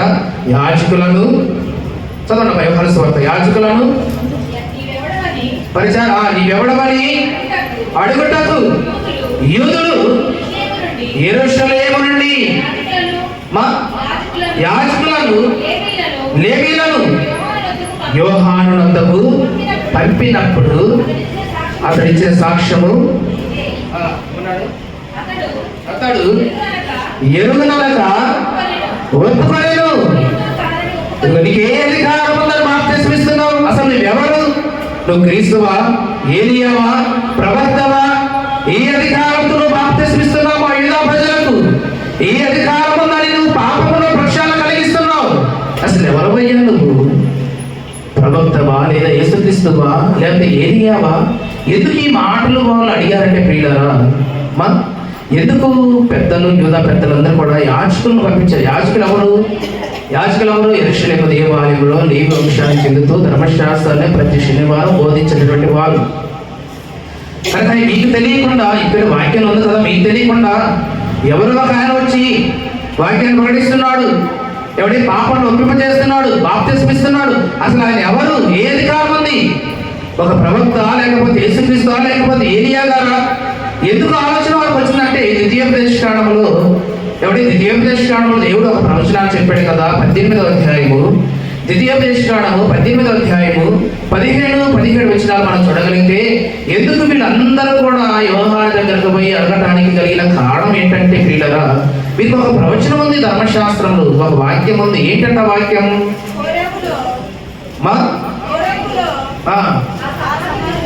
ఆ సమాజము దినమున నీవు నేను చావకుడినట్లు మళ్ళీ నా దేవుడైన యెహోవా స్వరము నాకు వినపడకునుగాక, ఈ గొప్ప అగ్ని నాకికను కనపడకునుగాక అని చెప్పితిని. ఆ సమయమున నీ దేవుడైన యెహోవా నీవు అడిగిన వాటన్నిటిని చొప్పున నీ మధ్యను నా వంటి ప్రవక్తను నీ సహోదరులు అది ప్రవచనం అండి. ఇశ్రాయేలు ప్రజలకు రెండవసారి ధర్మశాస్త్రాన్ని రాసిన సమయంలో మోషే ద్వారా వారికి ఇచ్చినటువంటి ప్రవచనం అది వారికి గుర్తుండిపోయింది. ఆ ప్రవచనం వారికి గుర్తుండిపోయి ఏదో ఒక సమయంలో మోషే గారి ద్వారా దేవుడు మాట్లాడాడు కదా, ఇశ్రాయేలు రక్షణ కొరకు వారిని పాపం ప్రక్షాళన కలిగించడం వరకు ఒక ప్రవక్త వస్తాడనే ప్రవచనం ద్వితీయోపదేశకాండం 2వ సర్గనికి రాసించాడు కనుక ఆ ప్రవక్త కోసం వారందరూ కూడా ఎదురు చూస్తున్నారు. కొన్ని తరాల నుండి, కొన్ని సంవత్సరాల నుండి. ఎందుకంటే నా వంటి ఒక ప్రవక్తను మీ మధ్య పుట్టిస్తాడని మోషే గారు చెప్పాడు కనుక ఆ ప్రవక్త ఎప్పుడు వస్తాడు, ఎప్పుడు వస్తాడు, ఎప్పుడు వస్తాడు, ఎప్పుడు మాకు క్షమాపణ కలుగుతుంది, ఎప్పుడు మాకు నిజమైన సంతోషం వస్తుంది, ఎప్పుడు మాకు నిజమైన రక్షణ కలుగుతుందని ప్రజలందరూ కూడా కొన్ని వందల సంవత్సరాల నుండి ఎదురు చూస్తూ ఉండగా కాలక్రమాన్ని బట్టి బాప్తిసం ఇచ్చే యోహాను గారు వచ్చి బాప్తిసం ఇస్తూ సువార్త ప్రకటిస్తుంటే యూదులందరూ కూడా మనకి ద్వితీయోపదేశకాండములో మోషే ద్వారా ఒక ప్రవక్తను పుట్టిస్తానని చెప్పాడు కదా, ఒకవేళ ఆ ప్రవక్త ఏనా ఏంటి మీరు అడిగి వెళ్ళి కనుక్కొని రండి అని యాజకులను ఎవరు పంపించాడు? లేవీయులను, పరిసయ్యులను ఆ యాజకులు వారితో పంపించారు. ఆ ద్వితీయోపదేశకాండంలో మా ప్రవక్త, మా పితరుడైనటువంటి మోషే గారి ద్వారా ఒక మాట చెప్పాడు దేవుడు. అప్పుడు నా వంటి ప్రవక్తను మీ మధ్య మీ కొరకు అక్కడ పుట్టిస్తానని చెప్పాడు. ఇదిగో అక్కడ రాసినటువంటి కారణం అండి. మా తల్లిదండ్రులు ఎదురు చూశారు, మా పితరులు ఎదురు చూశారు, ఇప్పుడు మేము ఎదురు చూస్తున్నాము. నీకు వచ్చి బాప్తిస్తున్నావు కదా, వాక్యం ప్రకటిస్తున్నావు కదా, పాపాల గురించి ఒప్పింపుగా చేయించట్టు మీరు ప్రయత్నిస్తున్నారు కదా, ఒకవేళ ద్వితీయోపదేశకాండంలో రాయబడినటువంటి ఆ ప్రవక్త నువ్వా ఏంటి అని అడిగినప్పుడు యోహాను గారు ఏమన్నాడండి? నేను కాదు, ఆ ప్రవక్తను నేను కాదు. మరి ఎవరు నీవు? ఏలియావా? కాదు. మరి ఎవరు నీవు? ఏ అధికారంతో ఇస్తున్నావు? ఏలియావు కాదంటున్నావు. మోషే ద్వారా ప్రవచించబడిన ద్వితీయోపదేశంలో రాయబడిన ప్రవచన ప్రకారంగా ఆ ప్రవక్తను నువ్వు కాదంటున్నావు. మరి ఏ అధికారం ఉందని నువ్వు బాప్తిసం ఇస్తున్నావు? అసలు ఎవరు నీవు అని అన్నప్పుడు యోహాను గారు ఇచ్చిన సాక్ష్యం ఏంటంటే, ప్రవక్త అయినా ఇదిగో యెషయా చెప్పినట్లు నేను ప్రభు త్రోవ సరళము చేయడి అని అరణ్యములో ఎలుగెత్తు చెప్పు ఒకని శబ్దము అని చెప్పాను. పంపబడిన వాడు, పరిచయం చెందిన వాడు నువ్వు క్రీస్తువైనను, ఏలియావైనను, ఆ ప్రవక్తమైనను కానీ ఎందుకు బాప్తిసమిచ్చుచున్నావు అని అడగగా యోహాను అన్నాడు, నేను నీళ్ళలోనే మాత్రం ఇస్తున్నాను, నా వెనక వచ్చేవాడు అగ్నిలో ఇస్తాడు ఆయన మీకు బాప్తిసం. యోహాను గారు ఎలా ఇచ్చాడంట తెలుసండి? అగ్ని బాప్తిసం అంటే తెలుసా? నీళ్ళ బాప్తిసం అంటే నీళ్ళలో తీసుకోవటం, మరి అగ్ని బాప్తిసం అంటే అగ్నిలో తీసుకోవటమా? తీసుకుంటారు ఎవరన్నా అగ్నిలో బాప్తిసం ఇస్తారు? రమ్మంటే ఎవరన్నా వస్తారా? మరి ఏంటి అగ్ని బాప్తిసం అంటే ఏంటి తెలుసా? ఎప్పుడైనా విన్నారా? నీళ్ళ బాప్తిసం అంటే మనకి తెలుసు. అగ్ని బాప్తిసం అంటే ఆయన ఇచ్చినప్పుడు ఆయన అగ్నితో బాప్తిసం, నేను నీళ్ళలో ఇస్తున్నాను, ఆయన అగ్ని బాప్తిసం ఇస్తాను అంటున్నాడు. మరి అగ్ని బాప్తిసం అసలు బైబిల్ ఎవరైనా తీసుకున్నారా? అసలు అగ్ని బాప్తిసం ఇస్తే ఎలా ఉంటుంది అది? ఏమండి? తెలియదు కదా, ఎవరికి తెలియదు. ప్రభు చిత్తం అయితే ఒక శుక్రవారం మాట్లాడుతుంది అగ్ని బాప్తిసం అంటే ఏంటి అనేది. ఒక శుక్రవారం మాట్లాడు, అదొక టాపిక్, అదొక మెసేజ్, అదొక పాట. యోహాను గారు అంటున్నాడు, నేను నీళ్ళలో ఇస్తున్నాను, నేను క్రీస్తుని కాదు, ఏలియాని కాదు. మరి ఎందుకు నువ్వు బాప్తిసం ఇస్తున్నావు అంటే నేను నీళ్ళలోనే ఇస్తున్నాను ఆయన బాప్తిసం, కానీ నా వెనక వచ్చేవాడు అగ్నితో ఇస్తాడు బాప్తిసం. యోహాను గారు కూడా పౌరుషం కలిగిన వాడని, ఎవరిని లెక్క చేసేవాడు కాదు. బాప్తిసం ఇచ్చి యోహాను గారు, యేసుక్రీస్తు వారు, ఈ ఇద్దరు ప్రవక్తలు కూడా చాలా ప్రాముఖ్యమైన వారు, గొప్పవారండి. దేవుడు కూడా రాబోయే ఏలియాకు, మోషేకు సాదృశ్యంగా ఉన్నారు. వీళ్ళందరూ కూడా బాప్తిసం ఇచ్చి యోహాను గారేమో ఏలియా కాదు, కానీ ఏలియాకు సాదృశ్యం ఉన్నాడు అన్నాడు కదా. నేను ఏలియాని కాదన్నాడు, కానీ ఏలియా ప్రవక్తకు సాదృశ్యంగా ఉన్నాడు. ఎందుకు ఏలియా ప్రవక్త సాదృశ్యంగా యోహాను గారు ఉన్నాడంటే, ఏలియా ప్రవక్త ఎలాంటి వాడు తెలుసా మీ అందరికీ? రోషం కలిగిన వాడండి, పౌరుషం కలిగిన వాడు. 3-4 సంవత్సరాలు వర్షం పడలేదని ప్రార్థించినప్పుడు కదా, అమలేకీలోను ఏమండి చాలా మంది ఆ పశువులను అగ్ని చేత ప్రార్థన ద్వారా దహించిన వాడు చాలా గొప్ప ప్రవక్త అండి. అహాజియా రాజును, అహాబు రాజును సింహాసనంలో ఆశ్చర్యకుల వారు ఉన్నప్పటికీ కూడా ఒక ప్రవక్తగా వాడిని గద్దించాడండి. వాడు తప్పు చేస్తున్నప్పుడు భయపడలేదట. చాలా రోషం కలిగిన వాడు, పౌరుషం కలిగిన వాడండి. అలాంటి లక్షణాలు కలిగినటువంటి వ్యక్తిగా యోహాను గారికి ఉన్నాయి.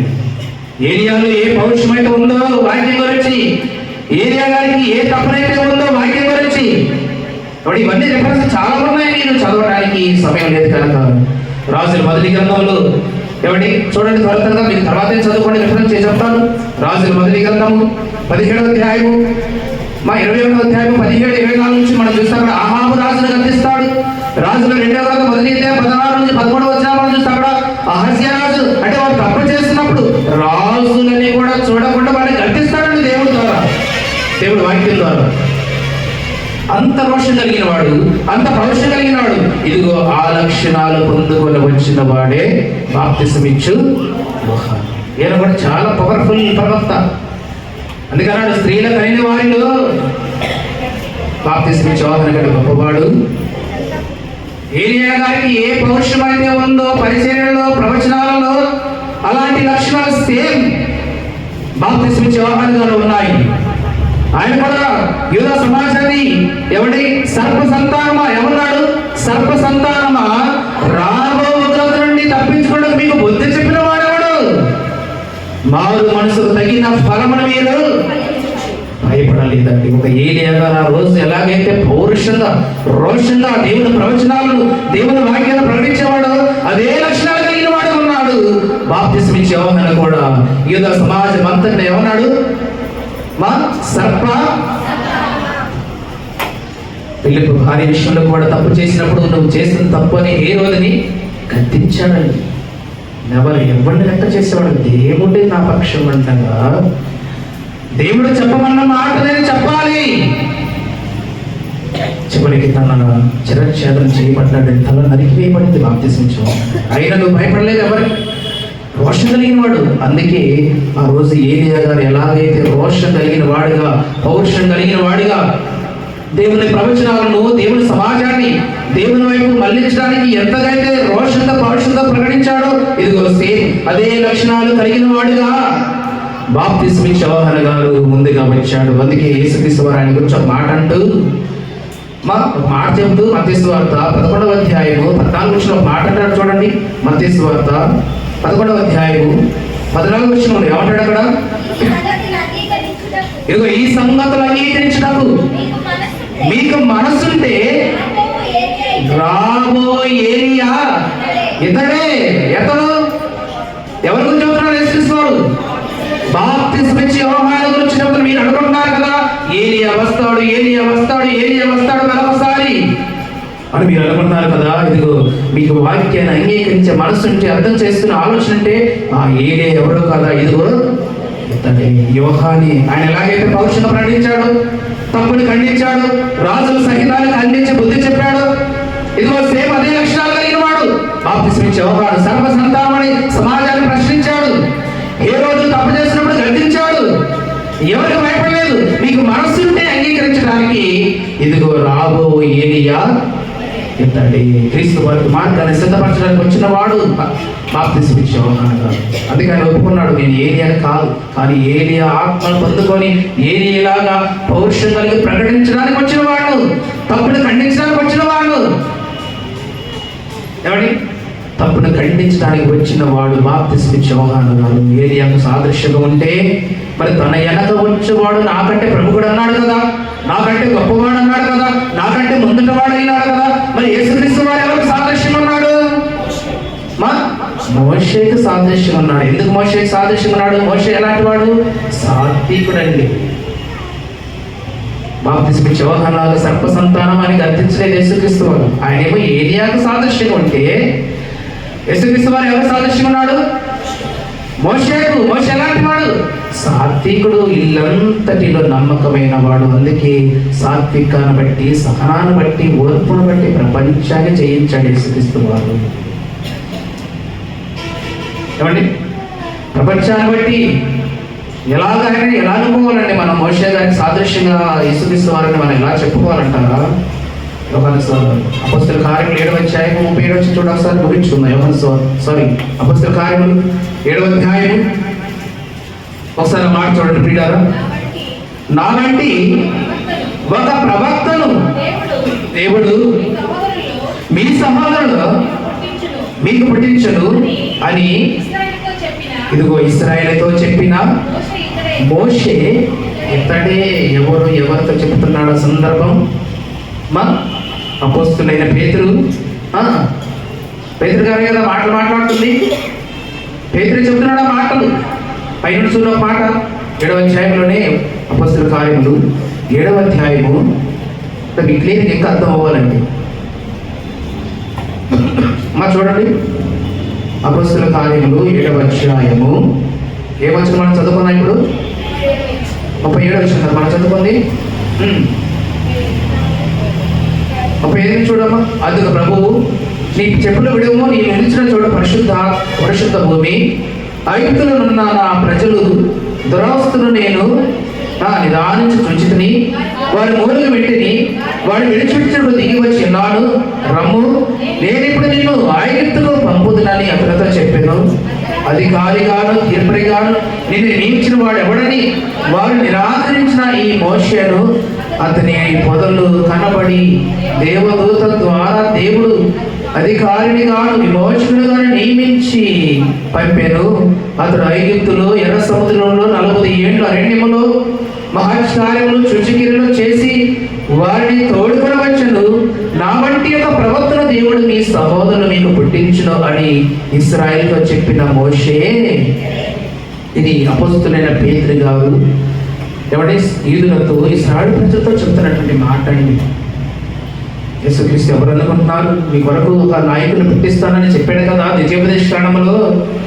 నా వంటి ఒక ప్రవక్తను మీ మధ్య నేను పుట్టిస్తాను. ఆయన వచ్చినప్పుడు మీరు అందరూ కూడా ఆయన మాట వినాలని చెప్పాడు కదా. ఇదిగో ఆ ప్రవక్త ఎవరనుకుంటున్నాడు? ఏనే, యేసుక్రీస్తు వారే. బాప్తిస్మిచ్చి యోహాను గారేమో ఏలియా గారికి సాదృశ్యంగా ఉండి రోషంగా పౌరుషంగా ఖండించాడు, తప్పుడు ఖండించాడు, బుద్ధి చెప్పాడు.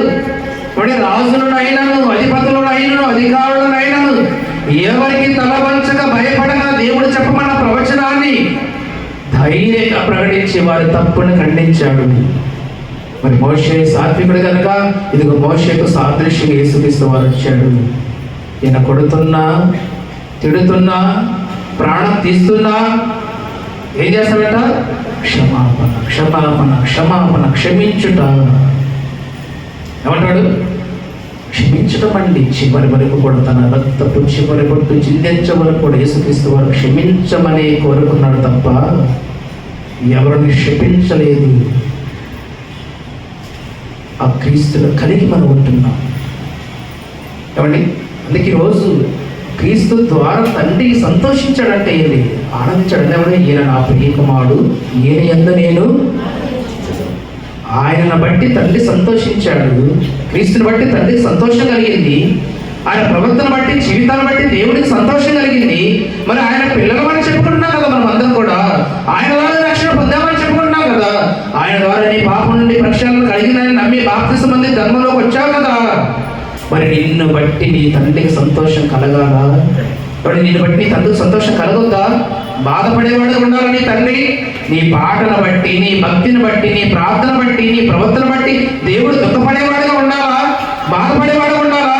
ఇదిగో యేసుక్రీస్తు వారు తన తండ్రిని సంతోషపరిచినట్లు నీవు నేను మన తండ్రిని సంతోషపరచలేము. మన భక్తి ద్వారా, మన ప్రవర్తన ద్వారా. ఏమండి?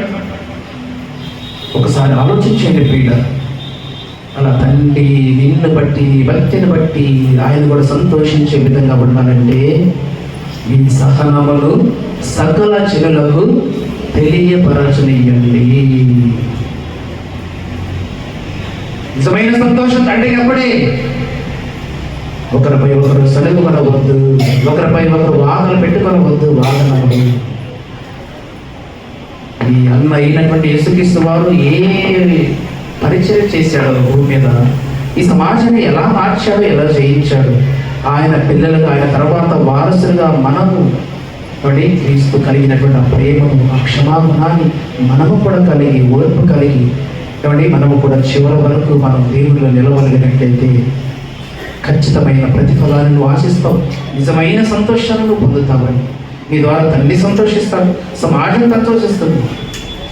కనుక మీ సహనం ఎవరు తెలియచేయాలట? సకల జనులకు తెలియపరచనివ్వండి. ఎవరికి అవకాశం ఉంది, అపవాదికి మీరు చోటివ్వదు. అప్పుడు తండ్రి అయిన దేవుని ప్రేమ, కుమారుడైన యేసుక్రీస్తు వారి కృప, ఆయన సమాధానము మీకు మీ తలంపులకు కాపలా ఉంటుందంట. ఏ ఆటంకం రాకుండా, ఏ అపజయాలు రాకుండా. ఒక వ్యవసాయం ఎలా అయితే చివరి వరకు కడవన్నట్లు సహనం కలిగి ఉంటాడు, మనము కూడా అలాంటి ఓర్పు కలిగి సహనము కలిగితే నిజమైన సంతోషాన్ని మనం అందరం కూడా పొందుకొని దేవుని యొక్క ఆధిక్యతలు, దేవుని కృపలు, ఉన్నతమైన రాజ్యాన్ని మనం అందరం కూడా పొందుకునే వారు ఉంటాం. కనుక ప్రియులారా, ఈ సత్యం నీకు అర్థమైతే ఈ రోజు నుండైనా ఒక క్రైస్తవుడుగా క్రీస్తుని కలిగినటువంటి మనందరం కూడా క్రీస్తు లాంటి ప్రేమ కలిగి, ఆయన లాంటి క్షమాగుణాన్ని మనం అందరం కూడా కలిగి కొందరునైనది ఈ భక్తి జీవితం ద్వారా క్రీస్తులో నడిపించడానికి పరిశుద్ధాత్మ దేవుడు మనందరూ కూడా మంచి హృదయాలు, తలపదులను కొలగచాలని కోరుకుంటూ ఈ కొద్ది మాటలు నేను ముగిస్తున్నాను. దేవుడు తన పరిశుద్ధ వాక్యమును దీవించి ఆశీర్వదించును గాక. ఆమేన్. సమస్త జ్ఞానమిచ్చిన దేవుని సమాధానం యేసుక్రీస్తు వలన మీ హృదయాలలోని తలపులకు కావులినను గాక. ఆమేన్. దేవా నాయనా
కూర్చోనండి.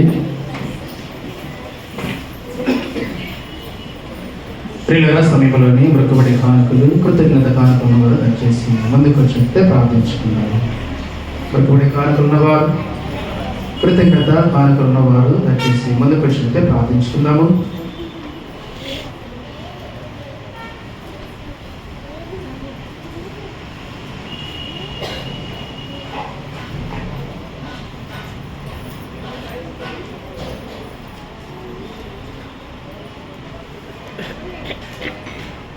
మా మొక్కుబడి కానుకలు ఉన్నవారు దయచేసి ముందుకు రండి, ప్రార్థన చేస్తున్నాం.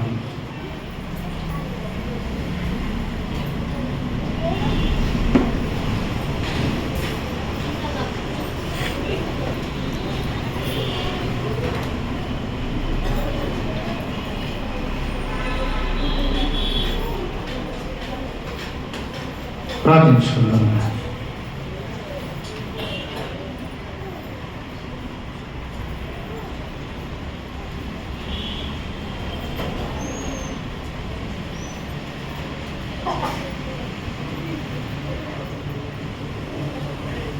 ప్రేమ నమ్మకం కలిగిన మా ప్రియ పరలోకమందున్న మా కన్న తండ్రి, మహోన్నతుడా, సర్వశక్తిమంతుడా, మీ వందనాలు నాయన.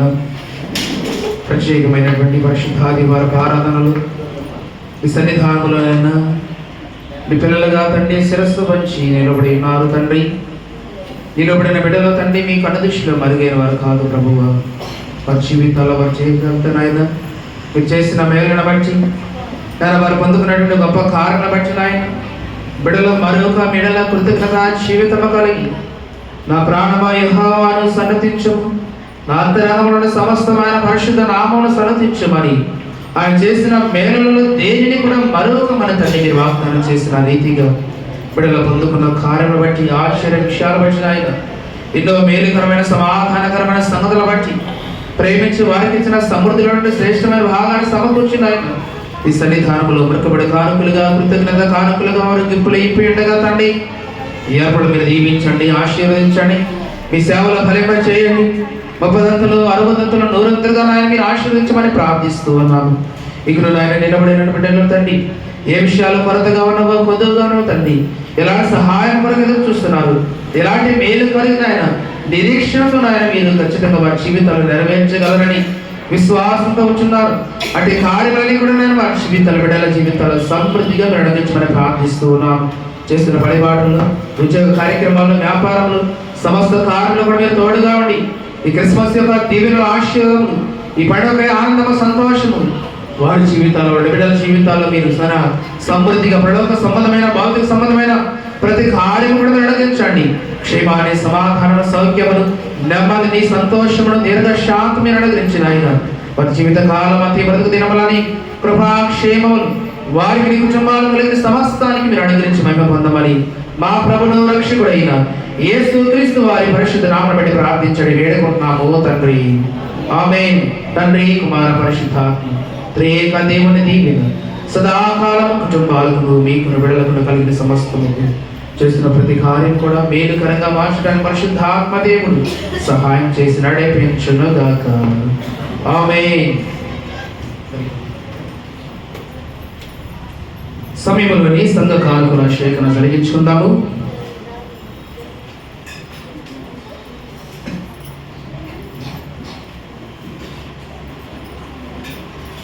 నీ ధనము ప్రభు యేసుదే, నీ దశమా భాగమునియ వినుదీతువా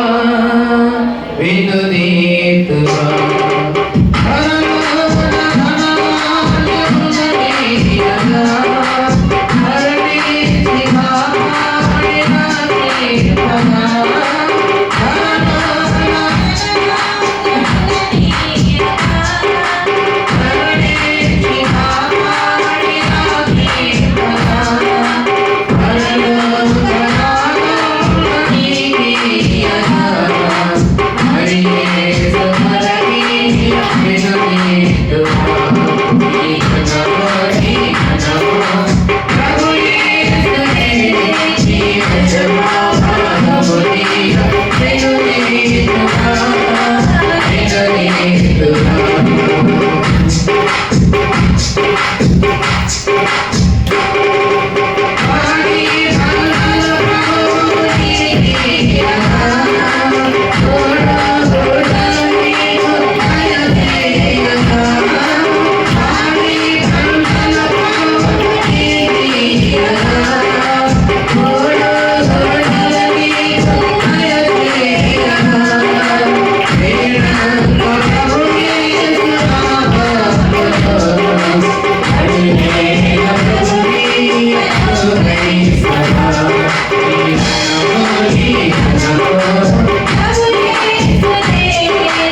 సమయంలోని సంఘ ప్రకటనలు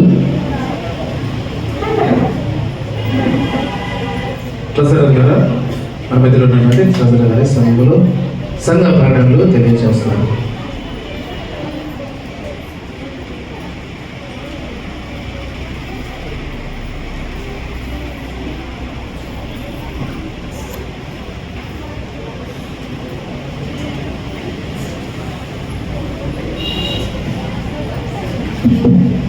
ప్రియులారా, సమయంలోని ప్రార్థన అవసరం. కేతాని మహేష్, అలాగే కేతాని గురుజీ గారి కుమార్తె కేతాని సౌమ్య 10 సంవత్సరాలు కాలాన్ని పూర్తి చేసుకొని దేవుని మహాదయను బట్టి 11వ సంవత్సరంలోనికి ప్రవేశించిన విషయాన్ని బట్టి మరి ఈ రోజున సంఘమంతా కూడా వారి కుమార్తె విషయమై ప్రార్థించమని బిడ్డలు కోరుతున్నారు కనుక సౌమ్యాన్ని దేవుడు ఆశీర్వదించి మరొక నూతన సంవత్సరంలోకి ప్రవేశిస్తున్నారు కనుక మరి సంఘమంతా కూడా కుమార్తెను ఆశీర్వదిస్తూ ప్రార్థనలో జ్ఞాపకం చేసుకున్నాం. సౌమ్యాన్ని పెట్టి ప్రార్థించున్నాం. మహాపరిశుద్ధుడా, ప్రేమ కలిగిన మా తండ్రి, కృప కలిగిన మా దేవ, మీ కొందనాలు చెల్లిస్తున్నాం నాయన. ఈ ప్రత్యేకమైన సమయంలో తండ్రి మా ప్రియులు దేవుల ఆస్తులు తండ్రి మహేషును రుచిగాను బట్టి నాయన వారిని బట్టి నాయన వారికి ఇచ్చిన కుమార్తె సౌమ్యాన్ని బట్టి మీ సన్నిధానం ప్రార్థిస్తున్నాము. గర్భఫలం నాయన వారు పొందుకొని 10 సంవత్సరాల కాలాన్ని కుమార్తెని జ్ఞాపకం చేసుకున్నారు. అన్ని విషయాలు సంరక్షించారు, పోషించారు, మంచి ఆరోగ్యాన్ని సమకూర్చారు. నన్ను ఈ 10 సంవత్సరాల కాలం వారి కుమార్తెకి మీరిచ్చినటువంటి కాపుదల బట్టి సంరక్షణ బట్టి నాయన మరొక నూతన సంవత్సరానికి 11వ సంవత్సరానికి ప్రవేశిస్తున్న విషయాన్ని బట్టి బిడ్డల కృతజ్ఞత జీవితం కలిగి ఈ 40 సంవత్సరాల కాలంలో కూడా దేవుడు మా కుమార్తెకు మంచి ఆరోగ్యాన్ని జ్ఞానం సమకూర్చాలి. ప్రతి విషయంలో కూడా ఆయన కాపుదల సంరక్షణ ఉండాలని బిడ్డలైన ప్రార్థన ద్వారా సంఘం యొక్క విజ్ఞాపన ద్వారా మీకు తెలియజేస్తూ ఉండగా కుమార్తె జ్ఞాపకం చేసుకుని సౌమ్యాన్ని మీరు ఆశీర్వదించండి. ఎదుగు చూడగా ప్రజల దయను దేవుని దయను జ్ఞానమందును విద్యను బుద్ధియందును సమస్త విషయాలు మీ కుమార్తెకి కావలసిన భౌతిక బడవ సంబంధమైన ప్రతి ఆశీర్వాదం సమకూర్చిన ఆయన భవిష్యత్తులో ఉన్నతమైన కుమార్తెగా మీరు ఆశీర్వదించి మహిమ పొందమని కుటుంబానికి కావలసిన ప్రతి అవసరాన్ని కూడా సమృద్ధిగా వారి జీవితాలు నెరవేర్చమని మా ప్రభువును రక్షకుడైన యేసుక్రీస్తు వారి పరిశుద్ధ నామమును బట్టి ప్రార్థించడం వేడుకుంటున్నాము తండ్రి. ఆమేన్. తండ్రి కుమార పరిశుద్ధాత్మ త్రియేక దేవుని దీవెనలు సదాకాలం కుటుంబాకును మీకు బిడ్డలు కలిగిన సమస్తానికి ప్రాముఖ్యంగా ఈ రోజు బర్త్డే జరుపుకున్న కుమార్తె సౌమ్యకు పరిశుద్ధాత్మ దేవుడు సంవత్సరాది మొదలుకొని సంవత్సరాంతం వరకు తన ఉన్నతమైన ప్రేమ చేత కృప చేత రెక్కల చాటున బలమైన ఆశీర్వాదంగా ఉండటానికి సహాయం చేసి నడిపించును గాక. ఆమేన్.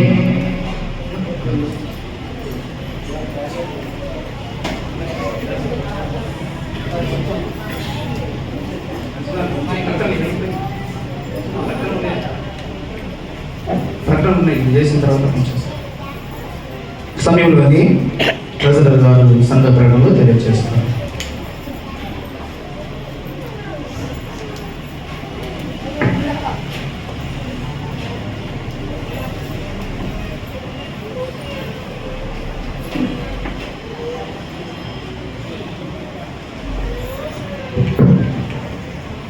దేవత దేవునికి వందనాలు. నాకు ఈ అవకాశం ఇచ్చిన మాస్టర్ గారికి, మాస్టర్ గారికి, సంఘ పెద్దలకు, సంఘస్థులందరికీ వందనాలు. ఈ వారం రోజుల్లో వచ్చిన కుటుంబ కానుకలు చదువుతున్నాను. ఒక విశ్వాసి 500 రూపాయలు, కోరే జ్ఞానపాల్ గారు 500 రూపాయలు, కొమ్మ ఇందిరా గారు 1000 రూపాయలు, తుమ్మురుగూడు బాబురావు గారు 500 రూపాయలు, కొమ్మ దాసు గారు 500 రూపాయలు, పత్తిపాటి అన్నపూర్ణమ్మ గారు 500 రూపాయలు, కొండవీటి కొండరావు గారు 500 రూపాయలు, మాదాల పాటమ్మ గారు 500 రూపాయలు, పలుకూరి సురేష్ గారు 500 రూపాయలు, పలుకూరి పిచ్చి గారు 500 రూపాయలు, కందులూరి గణేష్ గారు 500 రూపాయలు, ఒక విశ్వాసి 1000 రూపాయలు, కలుకూరి చిన్నసైదు గారు 500 రూపాయలు, కలుకూరి దయానందం గారు 500 రూపాయలు, గొట్ట వెంకటేశ్వర గారు 500 రూపాయలు, మర్రి రాణి గారు 500 రూపాయలు, ఒక విశ్వాసి 500 రూపాయలు, మరొక విశ్వాసి 500 రూపాయలు, పగడాల నాగలక్ష్మి గారు 500 రూపాయలు, పగడిపల్లి కమ్మయ్య గారు 500 రూపాయలు, కవితాపురాయ గారు 500 రూపాయలు, మెంతుల కుమారి గారు 500 రూపాయలు. ఇప్పటి వరకు మొత్తం 54 కుటుంబాలు వచ్చింది. 2021లో 59 కుటుంబాలు వచ్చినాయి. 2022లో 61 కుటుంబాలు వచ్చినాయి. 2023లో 70 కుటుంబాలు వచ్చినాయి. ఈరోజు 2024లో ఇప్పటి వరకు 54 కుటుంబాలు. ఇంకా ఇవ్వవలసిన వారు ఎవరైనా ఉంటే త్వరగా ఇవ్వవలసిందిగా కోరుతున్నాను. అలాగే ఈరోజు సాయంత్రము 5 గంటలకు డోర్ టు డోర్ స్టిక్కరింగ్ చేసి సువార్త ప్రకటించడం జరుగుతుంది. కనుక అందరూ సంఘస్థులందరూ పాల్గొనవలసిందిగా కోరుచున్నాము. అలాగే 24వ తారీఖు సాయంత్రం 6 గంటలకి సెమీ క్రిస్మస్ ప్రోగ్రాం జరుగుతుంది. కనుక అందరూ సిద్ధపడి ప్రార్థించవలసిందిగా కోరుచున్నాము. Thank you.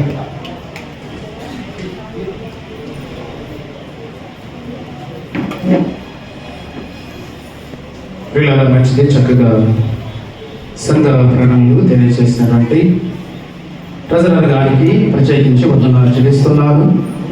పండుగ మనకు 2 దినములు మాత్రమే మన మధ్యలో ఉంది కనుక మరి జరగవలసిన కార్యక్రమాలు ఇంకా చాలా ఉన్నవి. దయచేసి ఇంకా ఎవరైతే మరి పండుగ కాలకు పంచాయతీ ఇవ్వలేనటువంటి వారు ఉన్నారో ఇంకా ఇవ్వలేదు మరి వారు కూడా దయచేసి సమయాన్ని గమనించి మరి వారు కూడా వారి దాతృత్వాన్ని మరి పెద్దలకు సహకరించి దేవుని పనులు వారు కూడా కార్యభాగస్తులు అవ్వాలని మనం చేస్తున్నాను. ప్రియులారా, మరి ఈ సంవత్సర కాలం అంతా కూడా దాదాపుగా మరి చర్చి పెయింటింగ్ విషయంలో గత 2 రోజుల నుండి యవన బిడ్డలు కలుగురు చిన్న సైదులు వారి మరిదాసు మరి వారితో పాటు కరుణాకర్ గారు, డెలిగేట్ గారు, ట్రెజరర్ గారు మరి రాత్రి పగలంతా కూడా వారి పని వాటిలో ఉండి రాత్రి కాల సమయంలో దేవుని పని చేయాలని ఒక మంచి ఆలోచనతో మన నైట్ ఏమో ఈ బయటలోని ఇదంతా కూడా పెయింటింగ్ చేశారు. రాత్రి డోర్కి కింద ఉన్నటువంటి డోర్స్కు వారు పెయింట్ వేయడం జరిగినది.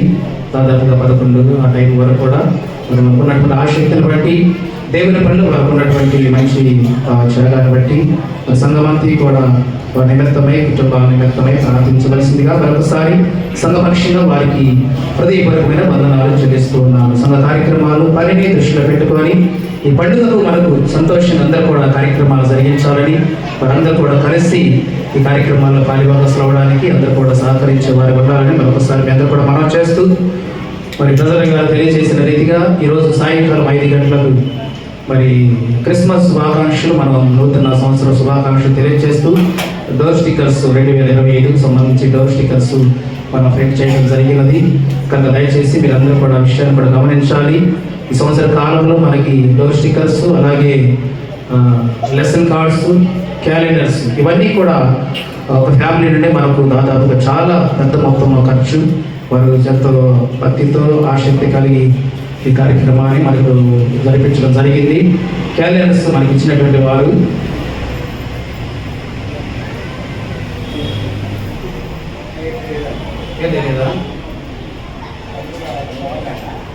ఈరోజు పనిచేస్తున్నాం కనుక ప్రకటన చేస్తే బాగుంటుంది కదా.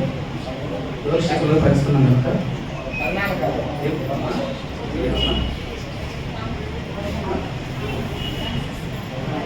ఫ్రాన్సిస్ గారు క్యారియర్స్ మనకు స్పాన్సర్ చేసిన వారు. మంచిగా ఫ్రాన్సిస్ గారు చిట్టమ్మ గారి యొక్క పెద్ద అన్నయ్య గారు, వారు హుబ్లీలో ఉంటారు.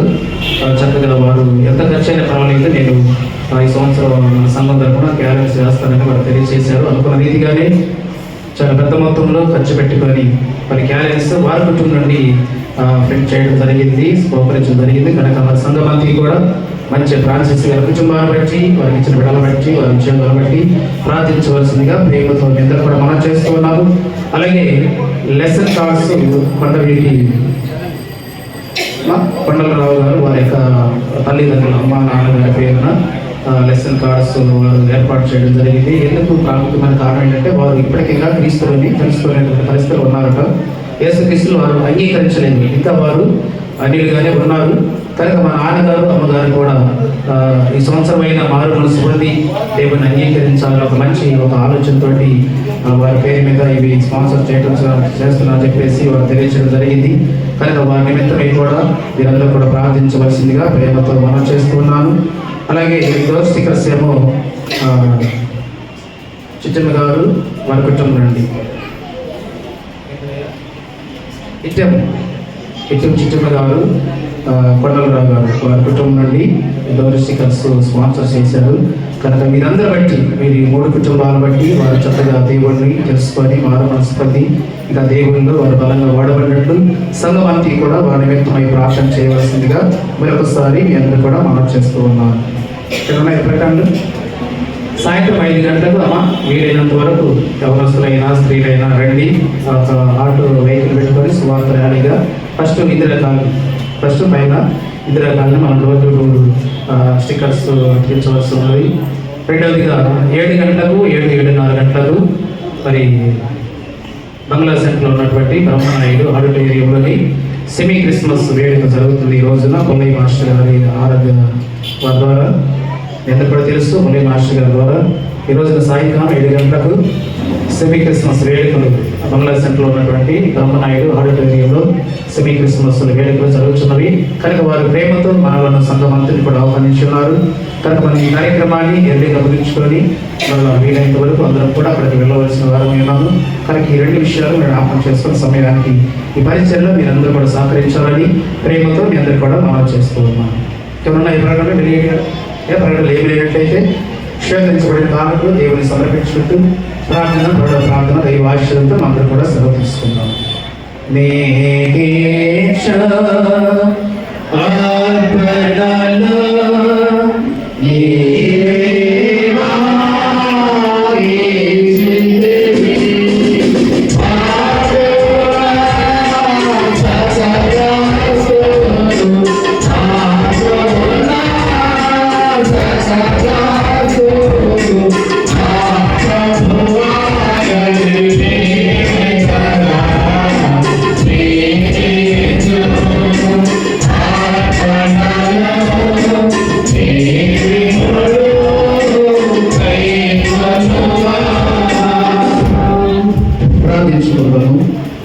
మహాపరిశుద్ధుడా, ప్రభు కలిగిన మా తండ్రి, ప్రేమ కలిగిన మా దేవ, మహోన్నతుడా, మీ వందనాలు చెల్లిస్తున్నాము నాయనా. తండ్రి, గడిచిపోయిన పరిశుద్ధ ఆదివారం నుండి మరియు ఆదివారం వరకు మీ పిల్లలమైన మమ్మల్ని తండ్రి మీరు ఎక్కడ చాటున భద్రపరచి వారమంత్రి మాకు కావాల్సిన క్షేమాన్ని మంచి ఆరోగ్యం సమకూర్చి సకల పాయం నుండి దుష్టత్వం నుండి పాపం నుండి మమ్మల్ని విడిపించి మీ ఉన్నతమైన ప్రణాళిక చొప్పున మమ్మల్ని సజీవులుగా మీరు ఆత్మ చేసుకొని ఈ పరిశుద్ధ ఆదివారపు ఆరాధనలో సంఘముగా సమూహముగా మేమందరం కూడా ఆయన చేరి మిమ్మల్ని ఆరాధించడానికి మహిమపరచడానికి మా జీవితంలో మాకిచ్చిన శ్రేష్టమైన సమయాన్ని బట్టి వేలాదిలో ఎల్లప్పుడూ మీరు ఆనందించండి.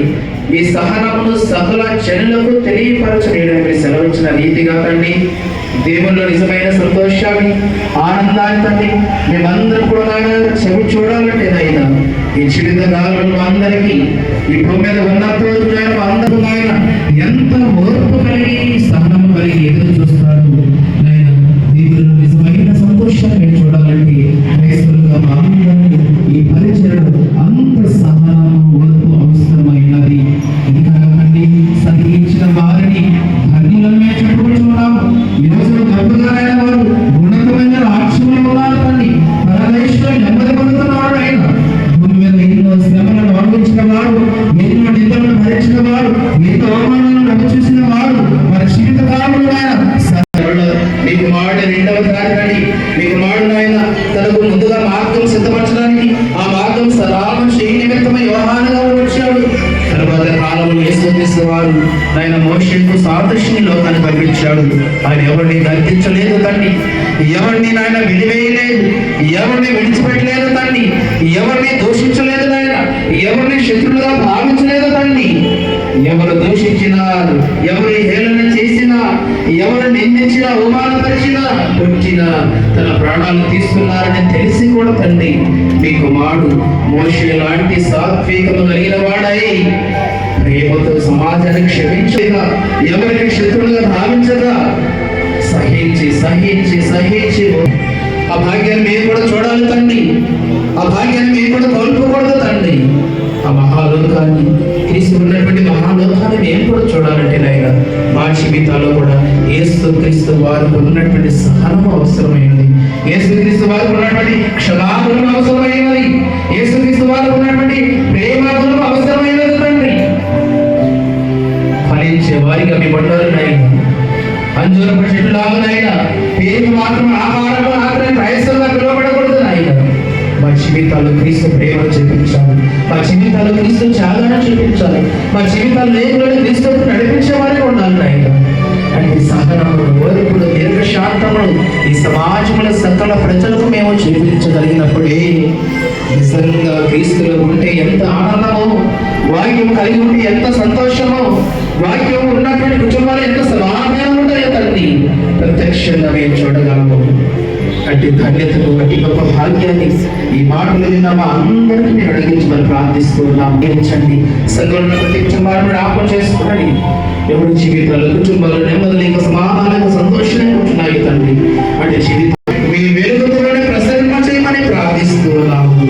ఇంకెవరైతే యేసుక్రీస్తును స్వరక్షకుడు అంగీకరించలేదు, యేసుక్రీస్తు ప్రభువాన్ని సొంత రక్షకుడుగా స్వీకరించలేదు, అంటే వారు కూడా ఈ అవకాశం మీరు అనుగ్రహిస్తున్నారు.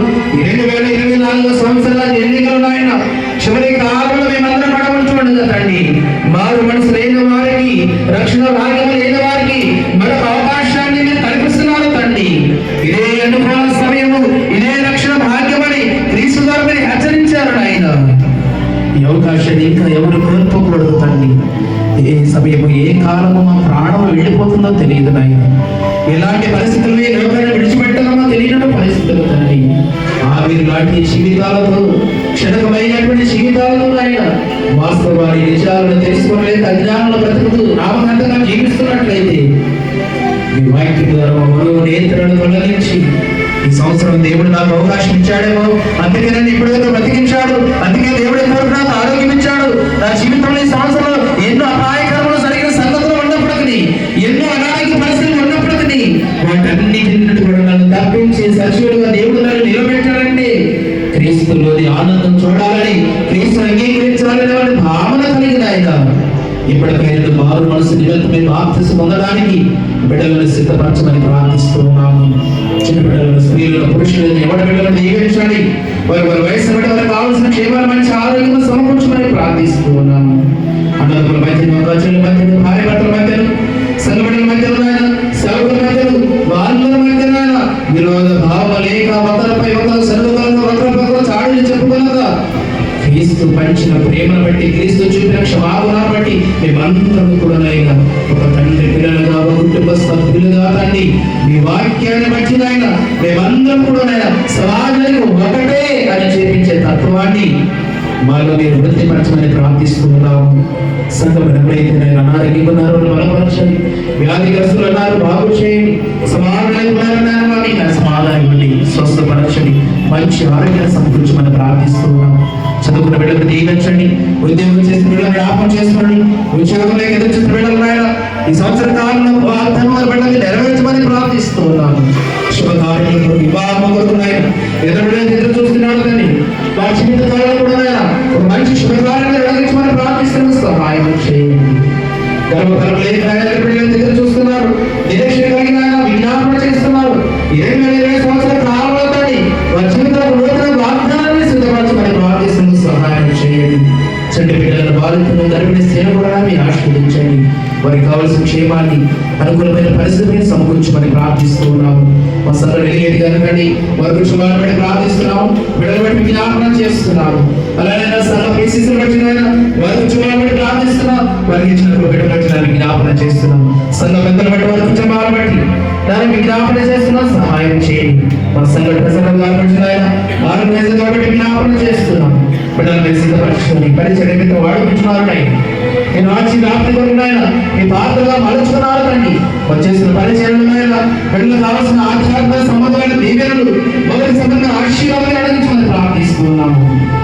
ప్రేమ కలిగి, సహనం కలిగి, ఓర్పు కలిగి అడుగు ప్రతి వాడికి సమాధానం చెప్తున్నాయి.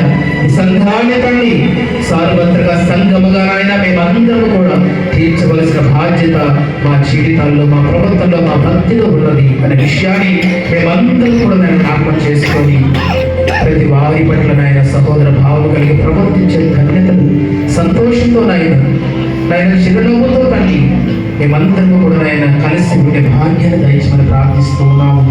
విరోధాలకు నాయన అవకాశం ఇవ్వక, వాదోపవాదాలకు అవకాశం ఇవ్వక నాయన ఈ వాక్యాన్ని బట్టి మేమందరూ కూడా స్థిరపడే యోగ్యతను దయచేయండి. సంఘాన్ని నాయన మరొకసారి నా స్థానం అప్పగించుకుంటున్నాము. మా దేశ నాయకులు బట్టినైనా, దేశ ప్రజలు బట్టి ప్రార్థిస్తున్నాము. మరి అధికారులు బట్టినైనా, ఆయన గర్వించగా ప్రజలు ప్రేమించి వారికి ఇచ్చిన అధికారాన్ని బట్టినైనా ప్రజలకు క్షేమకరమైన గొప్ప కార్యం జరిగించినట్టు క్షేమాభివృద్ధినైనా వారి పట్ల జరిగించినట్లు అధికారులకు రాజులకు జ్ఞానము నడిగించమని ప్రార్థిస్తున్నాము. ఈ క్రిస్మస్ కాలంలోనైనా పండుగ దినాలలో ఈ 2024 సంవత్సరంలో మమ్మల్ని సజీవులుగా మీరు నిలబెట్టారు తండ్రి. ఈ భాగ్యాన్ని సంతోషాన్ని పొందుకోలేక నాయన మాకంటే గొప్పవారు, పరిశుద్ధులు, నీతివంతులు, భక్తి కలిగిన వారు నాయన లోకాన్ని విడిచిపెట్టి వెళ్ళిపోయారు. వారికంటే మేము గొప్పవారు అని కాదు కాదు తండ్రి, వారికంటే మేము నీతివంతులమని కాదు కాదు నాయన. మీ ప్రణాళిక ఎందుకు నాయన మా పట్ల మీద కనపరిచి మరొక అవకాశాన్ని కలిగించారు తండ్రి. ఇచ్చిన అవకాశాన్ని ఆయన మేము వ్యర్థంగా గడపగా సద్వినియోగం చేసుకుంటున్నాయి. మా జీవితానికి ఒక అర్థము పరమాత్మము తీసుకుని ఆయన మీకు మాడగా ప్రతి అవకాశాన్ని ధన్యత మాకు అనుగ్రహించండి ఆయన. క్షణకాలంలో ఈ లోకాన్ని విడిచిపోయి ఈ జీవితాన్ని బట్టి ఆయన గర్వించగా, వ్యసనపడక, అధికార దాహం లేక, డబ్బు వ్యసనము లేక నాయన మేమందరం కూడా ఆయన కలిసి మీ పనిలో మీ సేవకుని ధన్యత దయచేయండి. మరొకసారి ఆయన మీకు జరగబోయేటువంటి 24వ తారీఖు సెమీ క్రిస్మస్ వేడుకలు, 25వ తారీఖు జరగబోయే ఆయన పండుగ వేడుకలను, ఈ రోజున జరగబోయే ఆయన మరి డోర్సికర్స్ చేసే పరిచయ కార్యక్రమాలు ప్రతి ఒక్కరు కూడా ఆయన పాలిభాగస్తులు చేయండి. మంచి మనసుతో ఆయన ఈ కార్యక్రమం సాధించిన ధన్యత దయచేయండి.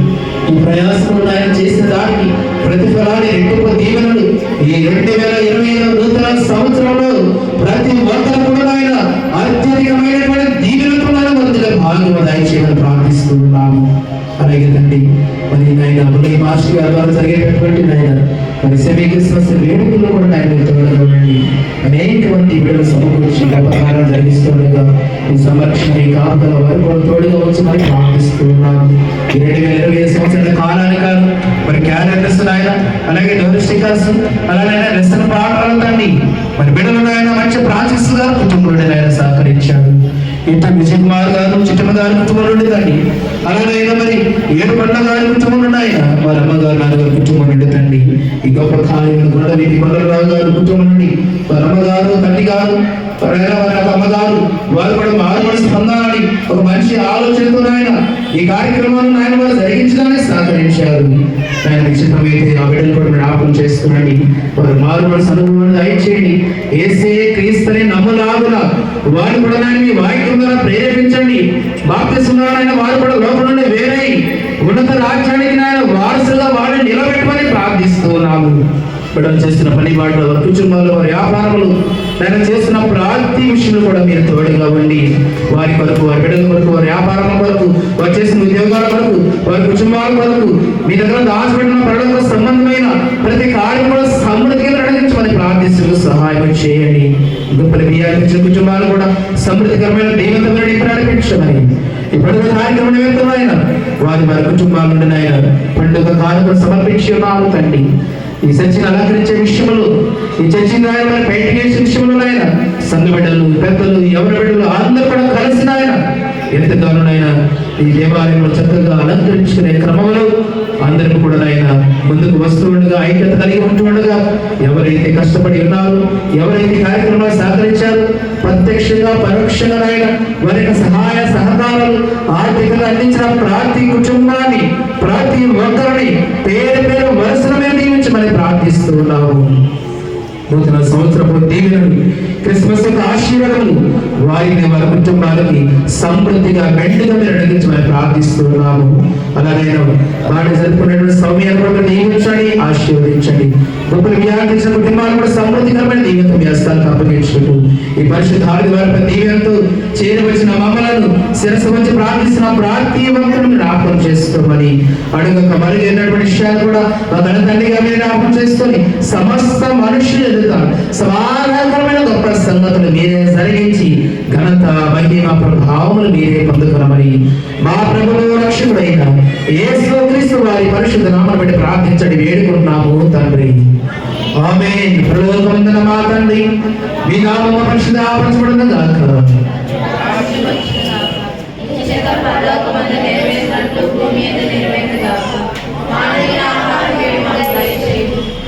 మనల్ని ప్రాణం చేసిన వారిని క్షమించిన ప్రకారం మా ప్రాణం క్షమించము. శోధన లోకంలో ప్రత్యేక ఎదుటిని మమ్మల్ని తప్పించుము. రాజ్యము, శక్తియు, మహిమయు నిరంతరము కూడా నీవై ఉన్నావు తండ్రి. ఆమేన్. ప్రభు నిన్ను ఆశీర్వదించి నిన్ను కాపాడుగాక. ప్రభు నీకు తన సన్నిధి ప్రకాశింపజేసి నిన్ను కరుణించుగాక. ప్రభు నీ మీద తన సన్నిధి కాంతులు దింపచేసి నీకు సమాధానం కలుగు చేయుగాక.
అందరికీ వందనాలయ్యా.